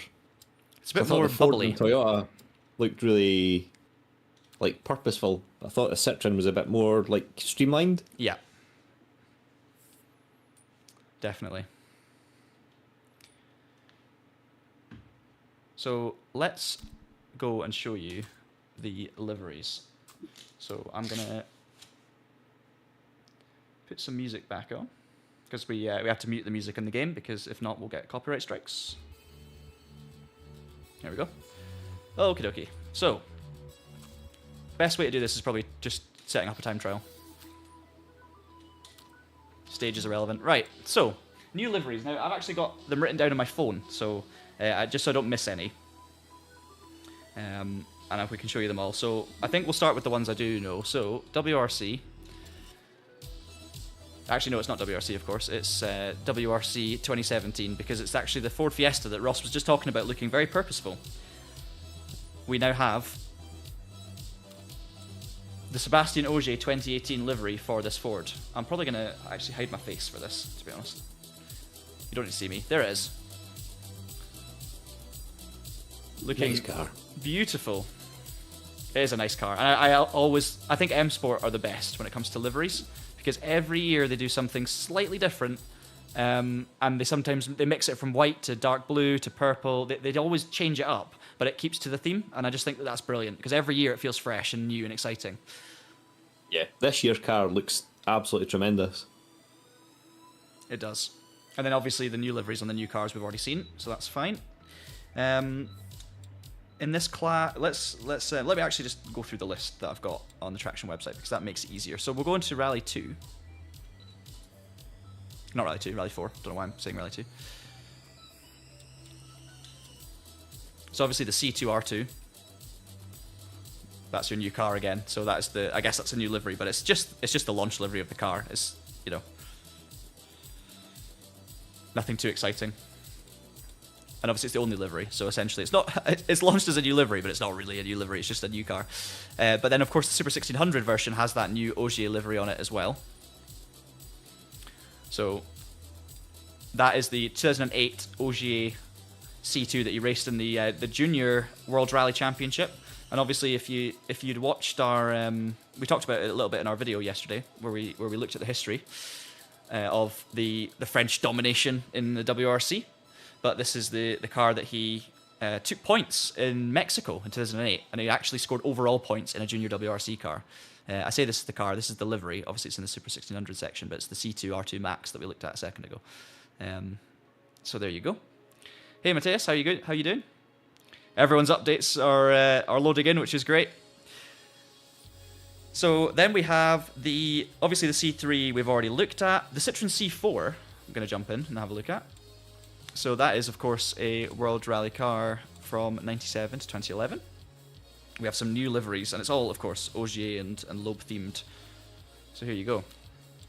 This is the livery we had, of course, the Solberg 2010 livery, but then you've got the Citroën 2010, the Daniel Elena / Sebastian Loeb livery. Just a quick reminder about that. The licensing is a little bit confusing. So the reason that we have from EA, they've got in touch because we've asked them about it, is basically they didn't explain exactly why Loeb's not in the game, but they did say that the drivers are licensed on an individual basis, unlike the manufacturers and the championship. So basically, there's been some sort of issue. Loeb has not. There's not been an agreement made, I guess, to have Loeb's name in the game, even though this is a Loeb-themed expansion along with Ogier and Le Maestros. That's why the name is not on the car, not on any of the cars, in fact. And read into that what you will. We then also have the Ogier 2010 livery as well, with the France, the kind of slightly different bumper at the front with the kind of French decals and stuff. And this was, of course, the year where Ogier did a couple of rounds for the main Citroën Works team, but he also did the rest of the season in the junior team.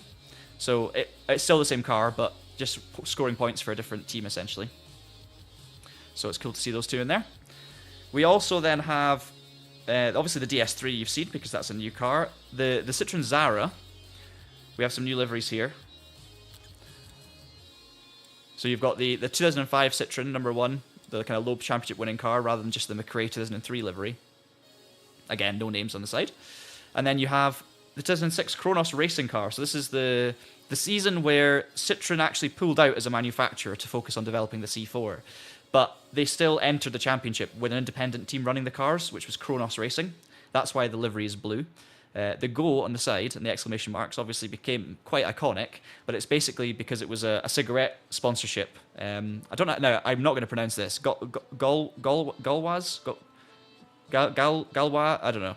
The cigarette sponsorship that begins with G was obviously illegal to have on the car for motorsport in certain areas at certain times, so that's why it says Go on the side.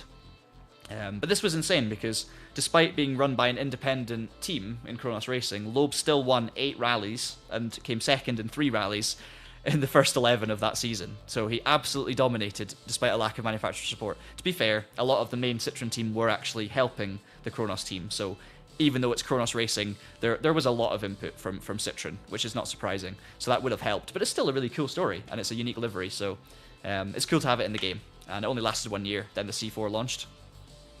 We also have, okay, we've showed you the Fiesta, we've showed you the 206 as well, but I'm going to show you it again. Obviously because it's a new car. So it's the kind of, the blue Total livery. Works Peugeot style livery, but blue instead of the kind of famous silver from the WRC car, and I think it looks great. But then we also have another 206 livery, and that one is for the World Rally car. We've got Gilles Panizzi's 2003 livery, which means that it's going to be all red. This was a very, very cool livery as well, because this was... 2003 was an interesting year, because it was probably... a lot of people would argue it's the last true great year of the WRC. I think there's been good years since then, but this was the last, you know, absolute top-level year. And Peugeot's 206 was old by this point, but still very competitive, and I still think one of the Peugeot drivers could have won the championship.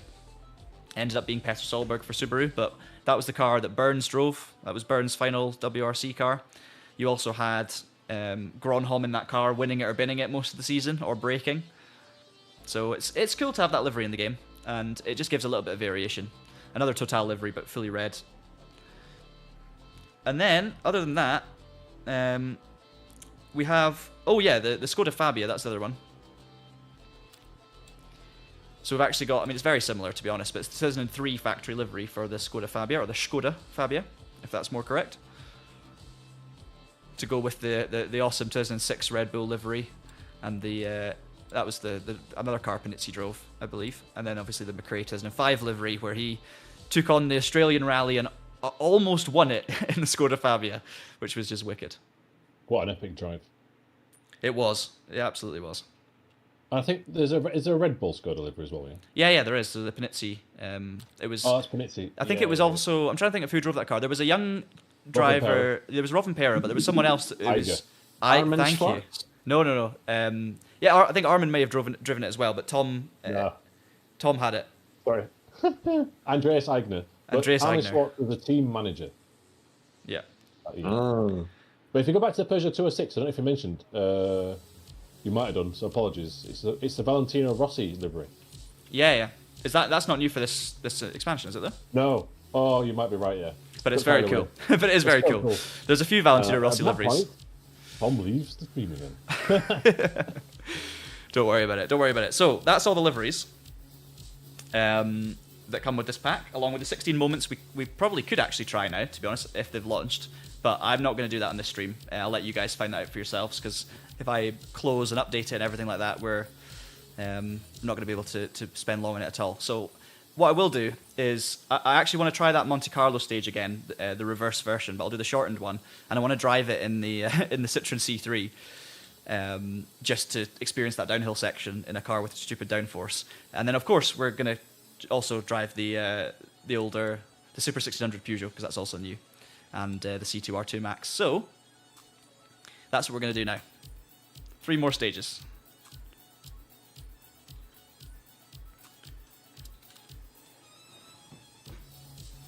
But yes, just a reminder, this DLC seems to have launched now. Seems to have launched this morning, about 29 minutes ago. So you guys should hopefully be able to get this downloading and try it for yourselves very, very shortly.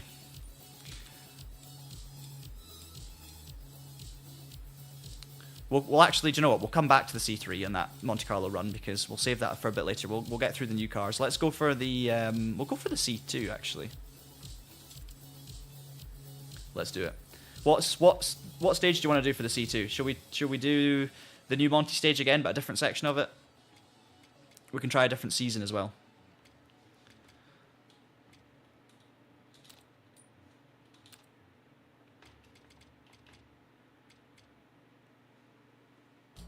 I think we go with... Okay, we've got a vote. Pertus. We're gonna do Pertus. Okay. It's done. We'll do it at sunrise as well. That's gonna look cool.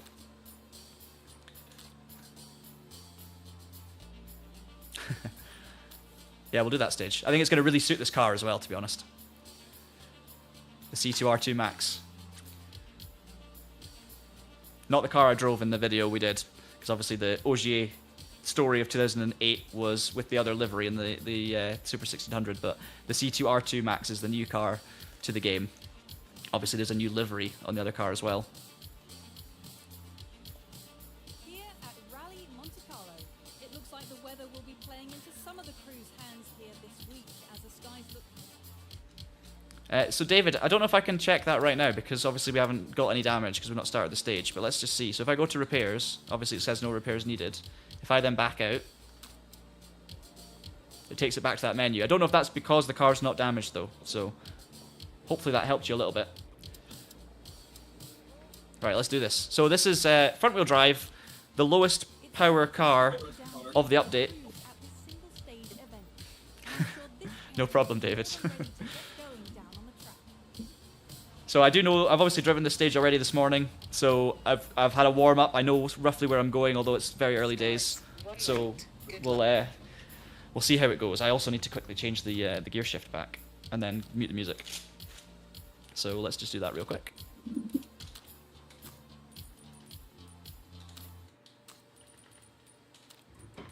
We want to do the authentic experience, although it's the wrong side of the it's on the wrong side of the rig. And I will, at some points, I can guarantee you get confused and change gear instead of pulling the handbrake or vice versa.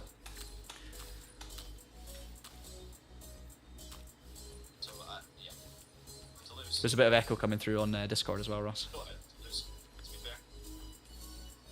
Or, yeah, it's... So you get the fast bit at the start of that shorter stage, and then...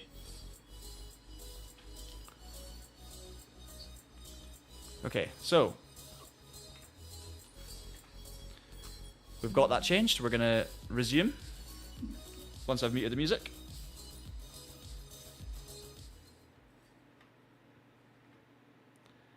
Okie dokie. Purchase. So again, one of the new Monte Carlo stages, the shortened section. So this is, I believe, the reverse version of... so it's the reverse version of the stage, and it's the first half of that reverse version, which obviously sounds very confusing. So this is Entrevaux to Briancone first half, basically. Right, let's do it.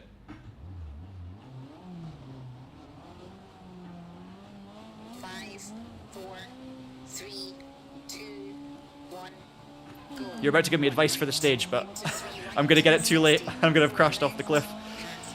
Okay, so instantly, compared to the F2 kit car, the first corner is easy flat, which it wasn't in the kit car.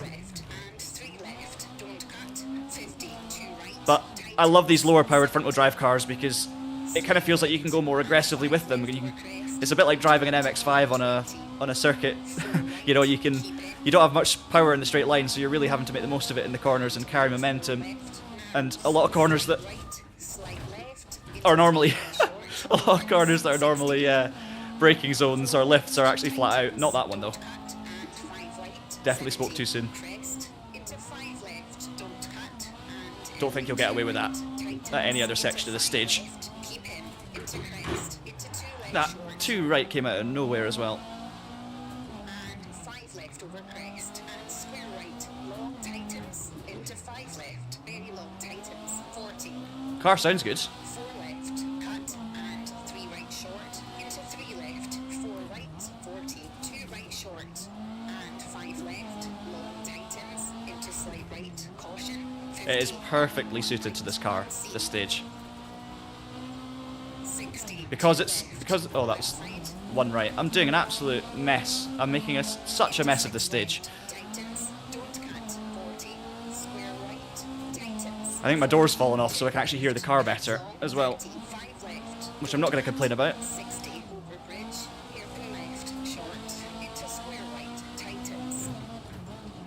70, 6 left over crest, slowing, 50, Did a much better job of it when I was 2 right, focused on the Citroën earlier. slight left, 80, 5 left, 90. But yeah, what I was trying to say, this stage feels perfectly suited to a car like this, just because It's small, it's nimble, it's low powered, but the stage is so busy. There's constantly something happening, and that's just perfect for a car like this because you don't feel like you're just driving down a massive straight, maxing out, and not making any progress. You're having to really think about it, but it gives you a little bit more time to think. Not that it helps you stay on the road.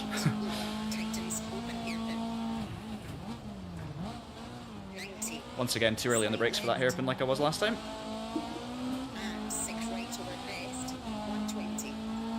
Yes, the track is DLC Beckley, so this is coming out today. Already out, in fact, this morning, to our surprise. That's part of the Le Maestros content pack. This stage and the fast stage in Portugal. A lot of questions about if this is better than Dirt Rally 2.0 in general, and obviously we've just had one as well there from Preston. Again, it's a bit of a weighted question. I think the content is better. There's more stage variety. There's longer stages. There's a kind of more interesting career mode, and it's obviously newer. Is it better than Dirt Rally 2.0? I don't know if you can really say that. It does feel like a development of Dirt Rally 2.0, but it has new flaws that Dirt Rally 2.0 didn't have. And I think in some particular stages, with the graphics, the visuals, the performance, I think that actually makes it a worse experience than Dirt Rally 2.0 at times. But I bet you if you speak to 50 different people, you'll get 50 different answers on that question. A lot of people will say they prefer Dirt Rally 2.0, and a lot of people will prefer this. One thing that I think Dirt Rally 2 did really well was the rallycross cars. Oh yeah. Like that was pretty cool. Like having the full World Rallycross Championship and all the tracks and all the cars as well as for someone that's like a big rallycross fan, that was really cool. And I know like it's a very niche kind of motorsport, but it was something interesting because obviously when you're rallying, you're not racing against anyone, and rallycross it's like 6 cars absolutely like panel banging every corner. So it adds something like completely different to the game. Yeah, you're absolutely right. Then obviously with this game, I mean the rallycross was licensed in Dirt Rally 2.0, but the rallying wasn't World Championship licensed. So with this game, obviously one of the positives is when you play a career mode and you get into the WRC, you're actually racing against the real drivers, which does add an element of realism to it. It feels like you're actually, making your way through the ladder and progressing and then competing, which for a lot of people that's the kind of experience they want from a game. Oh yeah, definitely. I really don't like the way that the rallies stay the same in terms of the structure through the career, because that for me is a massive downside of a career that's actually got a lot of potential and promise to be epic, Yeah, it's one of those things that's like, yeah, you've got the real kind of drivers, manufacturers and rallies, but then you've got a career mode where you're like doing stuff that's not like realistic to a normal WRC season. So, like in one way, it appeals to kind of the hardcore, but in another way, it doesn't. Yeah, that's fair. Yeah, I think David's right. I do think that Dirt Rally 2.0 is more polished than this. I think this tries to be more ambitious and bigger, but actually, yeah, Dirt Rally 2.0 is more polished and solid in terms of foundations. Oh, Aiden's here. Hey, Aiden. Yeah, I think that's totally fair. I think especially on tarmac, the way that you feel like you've got everything gripped up and then suddenly it understeers and you slide wide, there's a little bit of missing nuance there, and I would totally agree with that. But I still think when you do get into the flow and you don't push it over that limit and you can just about stay within the limit, especially with like the F2 kit cars with their insane grip and stuff, it can still be really rewarding and enjoyable. It's just frustrating when you're over driving. I think that's the best way. When you start doing that, it really gets annoying, but when you can control it, it feels really satisfying. But so yeah, very, very good point as well. I think the general consensus after, as time has gone on, I think people feel more warmly towards Dirt Rally 2.0 because it was obviously older and it came before this one, and it was a step up from Dirt Rally in lots of ways. And I think a lot of people's expectations were very high going into this. And obviously there were things, when it first launched, I was so happy with a lot of EA Sports WRC, but I could also see that there was still like a lot of things to be polished. I thought they would be worked on. Some of them have been, but some of them haven't really. So it's just, yeah, I guess it's a little bit mixed. Yeah, I think like the car handling does feel quite similar to Dirt Rally 2.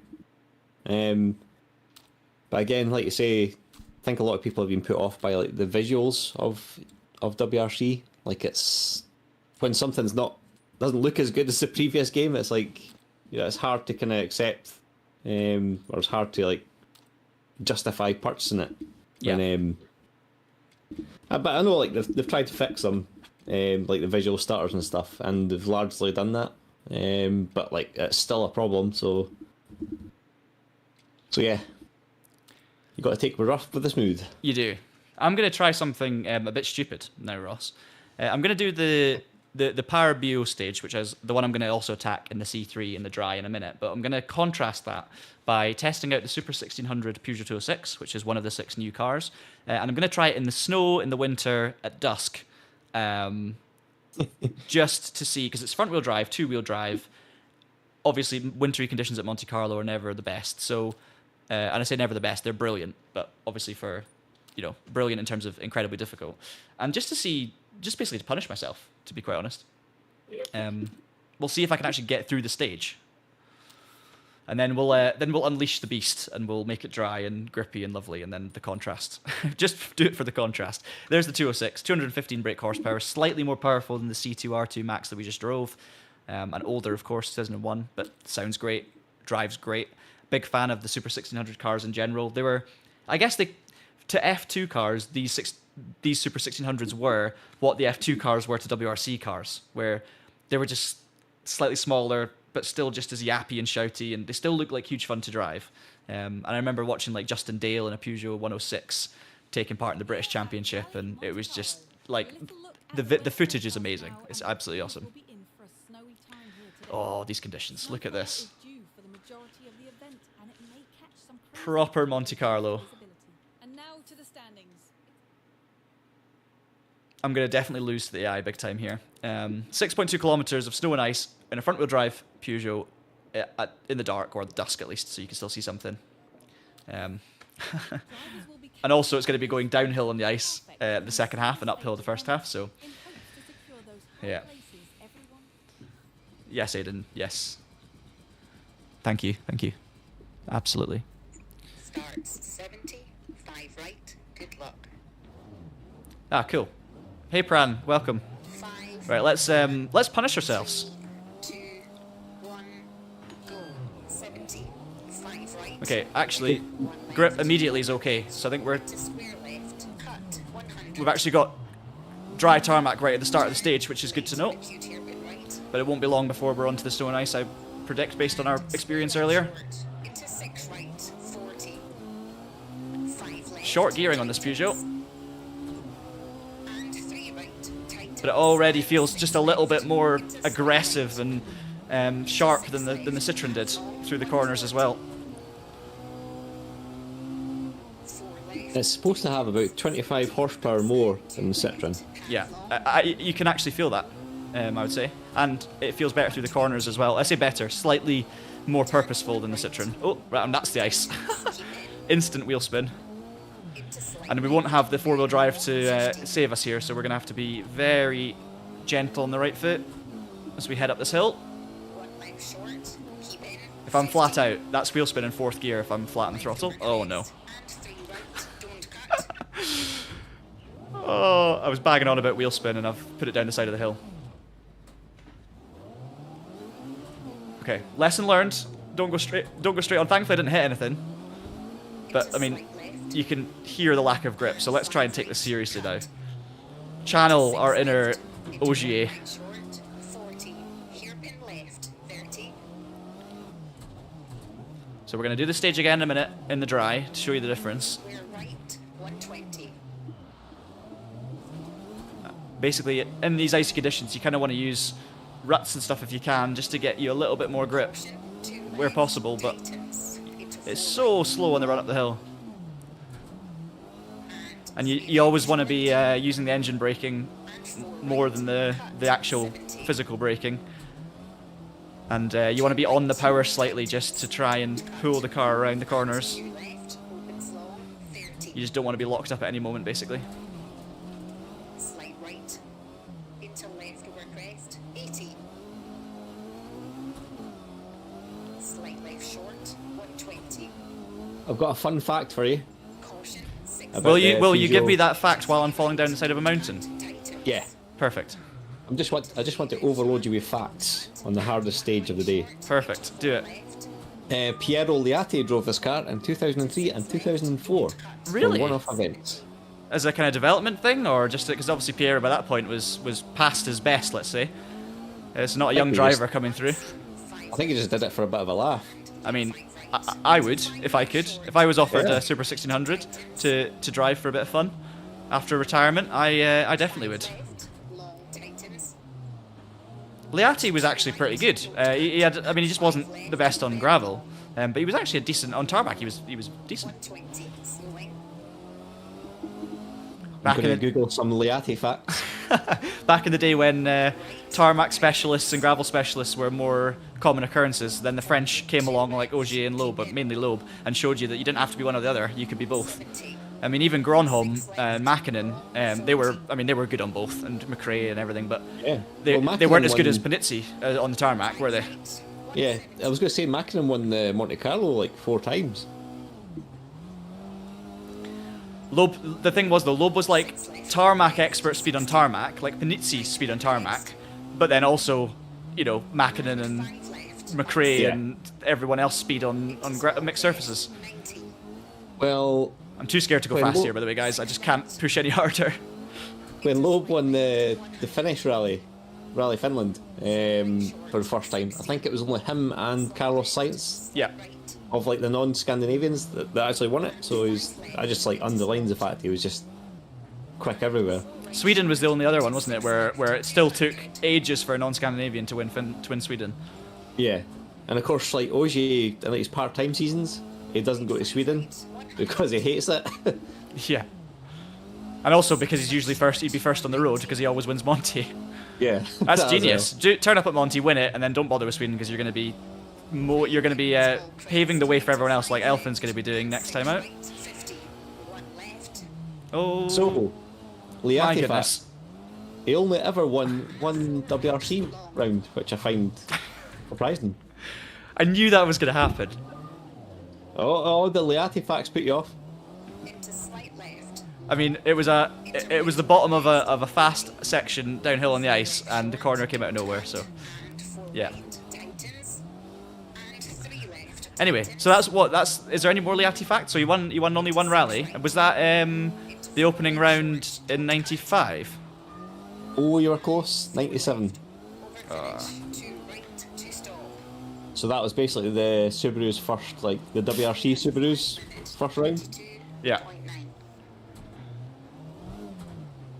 That's one of my favourite rally cars of all time. I made it to the end. I only died when Ross was telling me about Piero Liatti. Fitting. Sorry about that. Oh, even going to the stop line, I'm locked up. Okay, so that was 5 minutes 22. Now, let's jump in the Citroën C3 2017 for the fastest car from this new DLC. That poor Peugeot has a broken bumper. We're going to do the same stage, but in the dry, and we're going to just push, and we'll see what the difference is. Because I think that is just for that last section, it's just going to be such a popular stage. I mean, it's treacherous, but just really... really big on adrenaline, let's put it that way.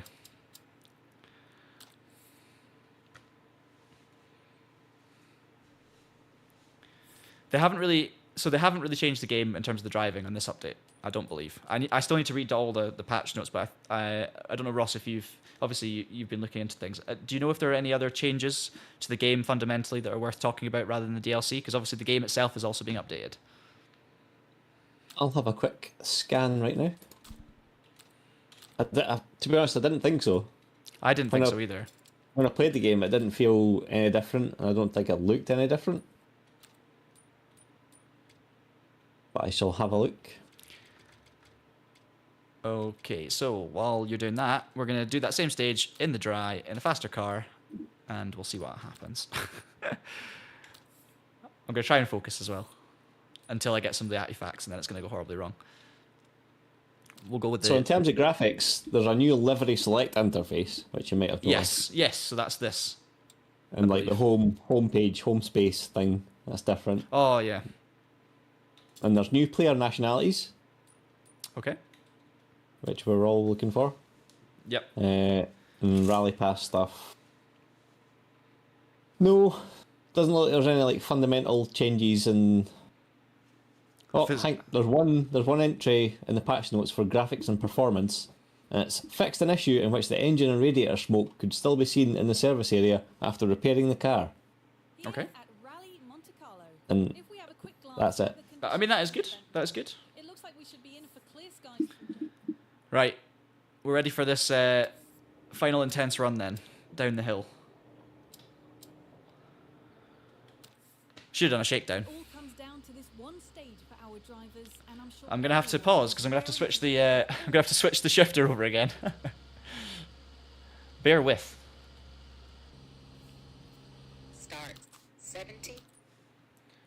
Right, let's do this. So we're gonna go back to this. We're gonna go back to the paddles, guys. Thank you so much for watching the stream. Hopefully you've enjoyed it. Obviously, it looks like this DLC has come sooner than we expected, which is exciting because you guys can jump on it now. But either way, you know, hopefully this has helped show you some of the stages that you can be expecting in this DLC. Some of the new cars that you can be expecting to drive, of course. All the information for the DLC will be available on the Traxion website. But I mean, it's the basics are there. I mean, it's £8.99 in the UK if you want to buy it. Obviously, you get it for free if you've already bought the full season expansion, for which I think is £24.99, £23.99 maybe. Can't quite remember. It's around about that anyway. And you get the 6 new cars, you get the 12 new stages, you get the 17 new liveries, including the new cars, and the 16 new moments. Apparently I've gone on mute. Maybe that's on Discord. I did that last time as well, Ross, didn't I? Yeah. Right. Do you want another Liati fact? Give me one Liati fact to give me inspiration to do the stage. Well, I'm not sure it's the type of inspiration you need, but out of the last 17 of his WRC starts, how many times did he finish? I'm going to say 4. You're very close, it was 5. Oh! So 12 DNFs in his last 17. But to be fair, he drove for Seat and Hyundai for most of that. Yeah, so it can't be apportioned too much of the blame. 5 right. Yeah. Good luck. 2 starts for Ford, it's interesting, in 2000. Here we go. Corsica and San Remo. Right, let's push. 4, 3, 2, 1. Yeah, the problem is, David, I'm also looking to apply the handbrake wherever I don't apply the shifter, so that's why I'm not doing them at the same time, because I want to, instead of having 2 shifters, I want to have a handbrake. And square left short into 6 right. Right, 40. I'm going to try and concentrate Left. and really see how quickly we can do this stage And 3 in the dry. tightens. And 6 left into slight right. Into 6 left. Half long. 140. 4 left. Tightens. 70. 2 left. Half long. Turn 1 right. Long tightens. Keep it. 120. So we can finally beat the AI and win a stage. Very long. 50. 1 left short. Keep it. 50. Yeah, the grip difference is ridiculous, isn't it? Between the two. Obviously, the ice versus the dry, the 4-wheel drive, and the aero versus the 2-wheel drive, but it's just mad that this is the same stage. 30. Square right. 120. Didn't expect the hairpin right where it came, Caution. but we got away with it. I'm overdriving for sure, so we've lost a bit of time there. Right. Long. And 3 left short. And 4 right. Cut. 70. 2 right. Tightens. Don't cut. And 2 left. It's the end of the stage that's going to get particularly ridiculous. Slight right into left over crest, 80. Slight left short, 120. Caution, 6 left over crest, into 3 right, don't cut. Tightens, into 3 left sharp, don't cut. And 1 right short, into 4 left. 4 right, into 6 left, don't cut. 170. Unseen, 5 left, and late 5 right, into 5 left short, and 2 right, tightens. And 5 left, long tightens into 2 right. Sorry guys, full concentration mode going on right now. Very long, 120. We're up on the AI, come on. 1 right, tightens. 40, 2 left.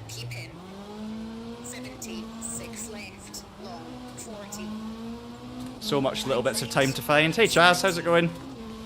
Nice to have you on the stream. Just at the moment where I'm going to bin it probably. Look at this bit here.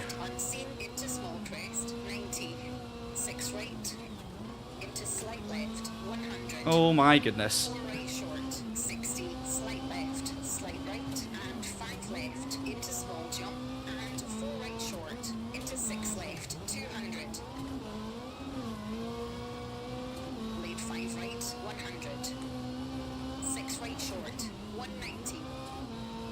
Oh, I can't wait to really learn this properly.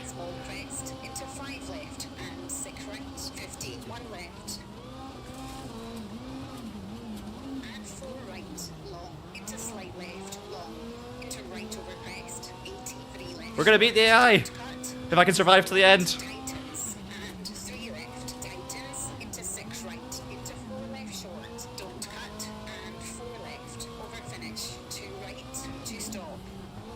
Oh, we did it.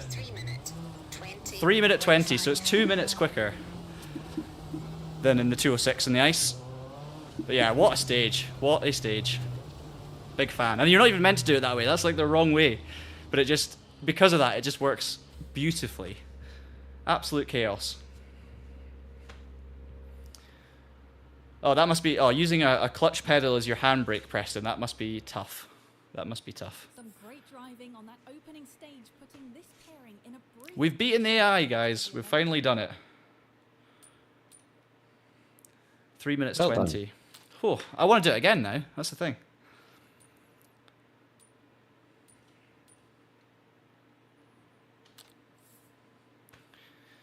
There will be celebrations all round for the... I need a drink after that. Fantastic driving from all involved, and it bags It is just water. a spot on this event podium.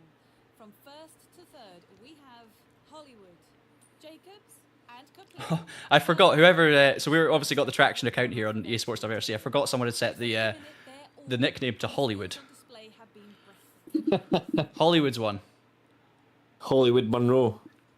I was going to end it there, but we could. I mean, I'm enjoying this so much with this car, and I think we could do that the full Briancone Tontravo stage one more time in that car in the dry, because we've only done that in a two-wheel drive. We haven't actually done that way in the dry, to be fair.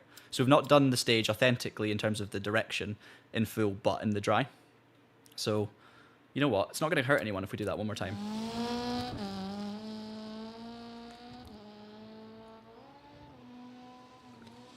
Nice of you to pop in, Chaz. There's a new update. New content coming to the game today. Actually, it's just arrived on the game. So yeah, we've had our hands on it. We've been previewing it. You should check out our other full video where we talk about the story of the French rallying dynasty from the late 90s until until 2017ish, 2019 maybe. 20 years of French domination. Right, let's do it. I'm having loads of fun. Hopefully you guys are enjoying the stream as well. I was going to end it there, but I'm going to do one more run. We're going to do a dry run. Briançonne, as I've been told it is. To Ontravo, the new stage, in the dry, in that car. And let's see what happens. Let's see what happens. Thanks, Chaz. You'll enjoy it. You'll enjoy it. I think you should try the game. Like, if you've not really played much of it. Oh, you've not played any of it, actually. I think you'd enjoy it. Let's do it in autumn then. We'll do a kind of sun. We'll do like a wee sunset run.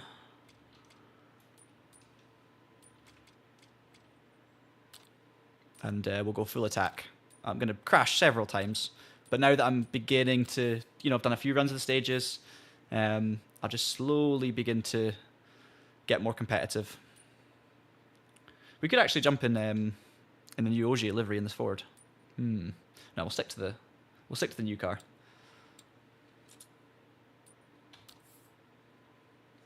So this time we're going back up the hill, reverse of what we just did, but with the extra bit on the end. So this is the stage that they used in the WRC from 2021 until 23 as the power stage.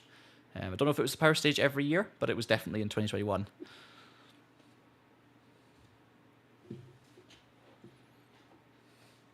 Here at Rally Monte Carlo. So if we I know, Alan. The replay pop-in is really annoying. So obviously, when you watch the replays in WRC, you'll know this if you've been watching replays yourselves. There's this really annoying pop-in every time the camera changes to a different external shot. The area is like popping in, and it's very annoying. And it's very annoying also if you're making videos about the game and you're trying to make the replays look nice, because you essentially have to cut out the first little section of replay every single new angle it cuts to. So if you want to make it look good, it's very annoying. And they still haven't fixed it. I don't know if that's something they can fix, they will fix, but it would be nice if they fix it for at least the next game. Okay. Right, final push. Promise this is the last one. Not done this stage in the dry, so I don't really know it very well, but the second half I know it a little bit. And we'll channel our Ogier. We're getting ready to take on the one and only state.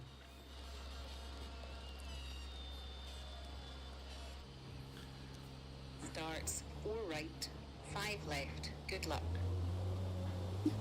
So apart from Ogier and Loeb, who would you say is like a French rallying hero that should have been included? Well, Panizzi, but a lot of his liveries are included. Delacour would be good. Jean Ragnotti? Oh yeah, but it's a bit older, so it's not really that same era of domination. But he would be great. I mean, Michel was an obvious one. Bogowski, but again, his car and livery is kind of there, so. Yeah, the Zara kit car, yeah. It was Bogowski that won the 2 WRC rallies, wasn't it? Yeah. In the kit car. Yeah. Wow, this stage is very different heading up the hill when it's dry. It's not. I'm so used to this being icy now. I've done it twice, I think, and it's like a whole new stage all of a sudden. It's still quite epic going up the hill as well, and it's still just as fast, funnily enough. We're going to try and beat the AI.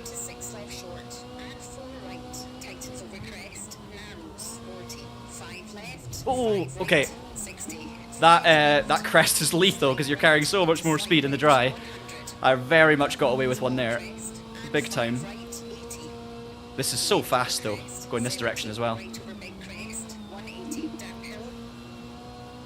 We also forgot Diddy Oriole as well. Yeah, I mean, he's kind of the obvious one in some ways, but I'd like to see some more Toyotas in the game, so maybe some Oriole Corollas and Celicas would be cool. Oh yes, the GT4. No! Yeah, we got away with that. Imagine doing this in real life, by the way. Imagine actually charging down this hill on a power stage and having to survive, and knowing that you've got a passenger alongside you. It's been a scrappy run so far. A couple of small hits on the rocks, but nothing terminal or putting me the wrong direction.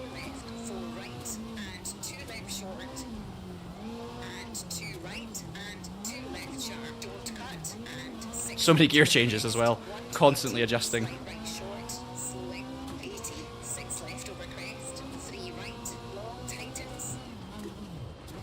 Oh, that bit's sketchy. Locked up the wheels, as you probably heard.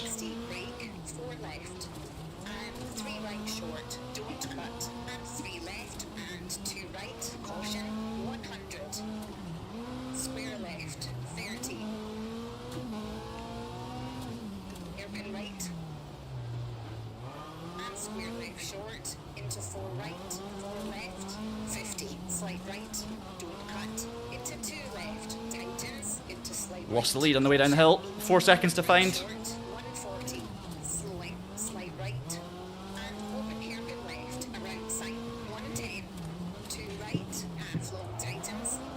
Oh, too much handbrake. Too early.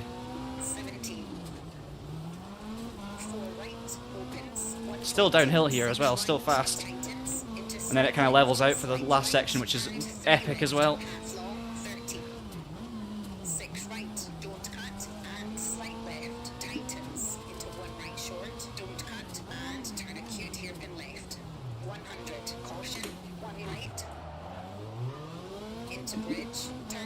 Been a better sector, I think.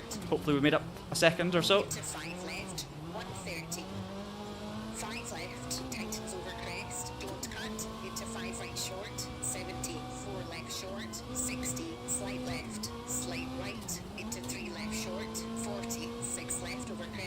This is the epic bit I love on this stage.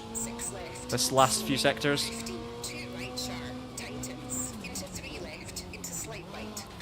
And in a car like this, it's just awesome. Right, long tightens, don't cut. 100, 3 left, keep out, 40. Sorry guys, I'm not reading your comments right now, but hopefully you can understand why. Keep in, into slight left, and 5 left, into slight right, and early 2 left, unseen, 60, spare right, half long tightens, and left over small crest, 70, 3 left, keep in, and 4 left, through junction, into crest, sudden 3 left, half long tightens, into 4 right, don't cut, 40, hairpin right, and 6 left, tightens, 4 left short, don't cut, 70, caution, 5 left, and 2 right short, into slight left, 100, 4 left, through dip, 60. 6 Oh, I'm slowly closing in on the leader, but I don't know if it's going to be enough, and I can't afford one mistake. In fact, I don't know if I am catching him. I lost a little bit in that one. Tightens very long. 160. Oh, it tightens. No! We've turned off physical damage. It's just visual. But that's the stage time gone. The bonnet's going to go as well. And 5 left. I didn't think about the fact that it tightened until I was already committed to the corner. Keep out. So I didn't listen to you, Claire. I'm so sorry. Or I didn't register what you said, put it that way. Yeah, Crest. not great. 4 right short. 80. 4 left over crest. It's that thing again where, like, on our list of wants for WRC, we want, like, the chance to, like, edit our pace notes. A wee caution would be good there. Easy to say Yeah. in hindsight, obviously. And fence. 100. 5 left short. 40. 6 right. There's a lot of tightening corners on this stage as well, actually. So it's definitely one that's going to catch people out. And 6 right. 50. Love that hairpin. Into slight left. 40. 4. The bonnet's definitely going to come flying up at some point here. I can feel it. Caution. 1 left. Tightens. Surprisingly, only 10 seconds behind. 5 left short. Yeah, despite a head-on collision with a pole. Yeah. Tightens. Thank goodness I've got the damage turned off, is all I'll say. Left. 70. 5 right. 60. Right over crest. 50. 2 left. Tightens. Don't cut. And 6 right over crest. 80. Double caution.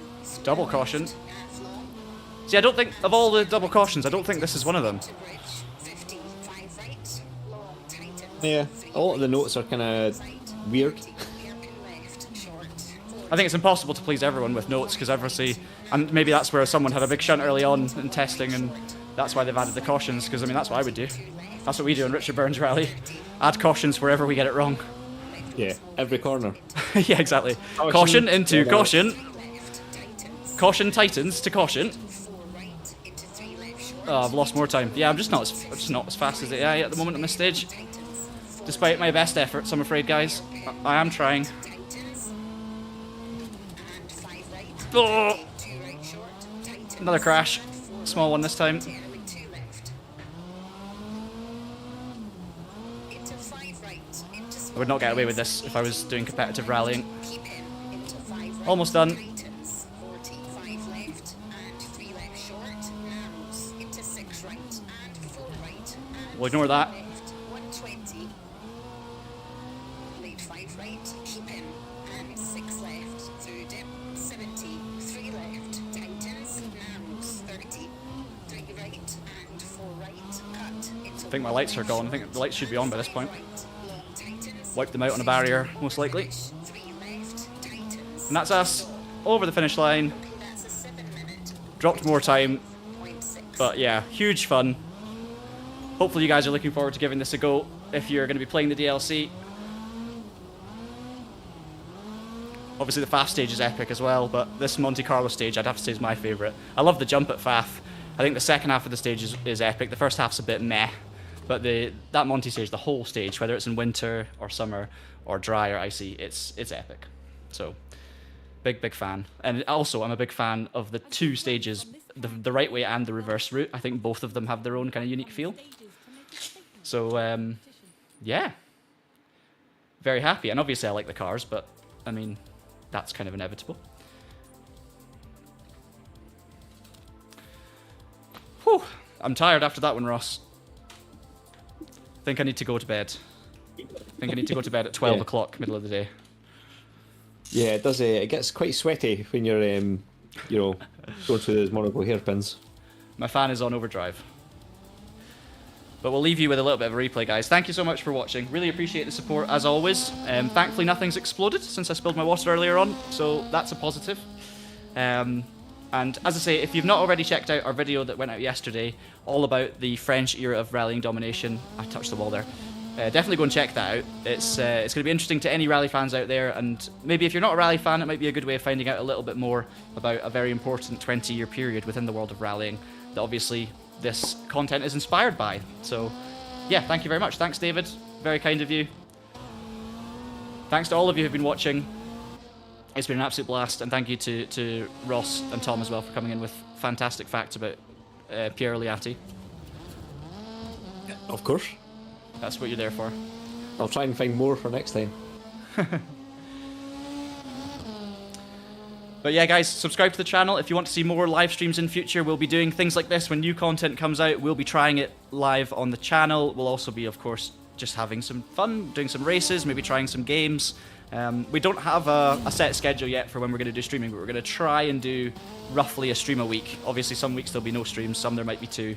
But we'll try and make it consistent to some degree, and obviously whenever there's something important to bring you, we'll bring you a video about it, and if it works and if the situation allows it, we'll try and bring you a stream as well.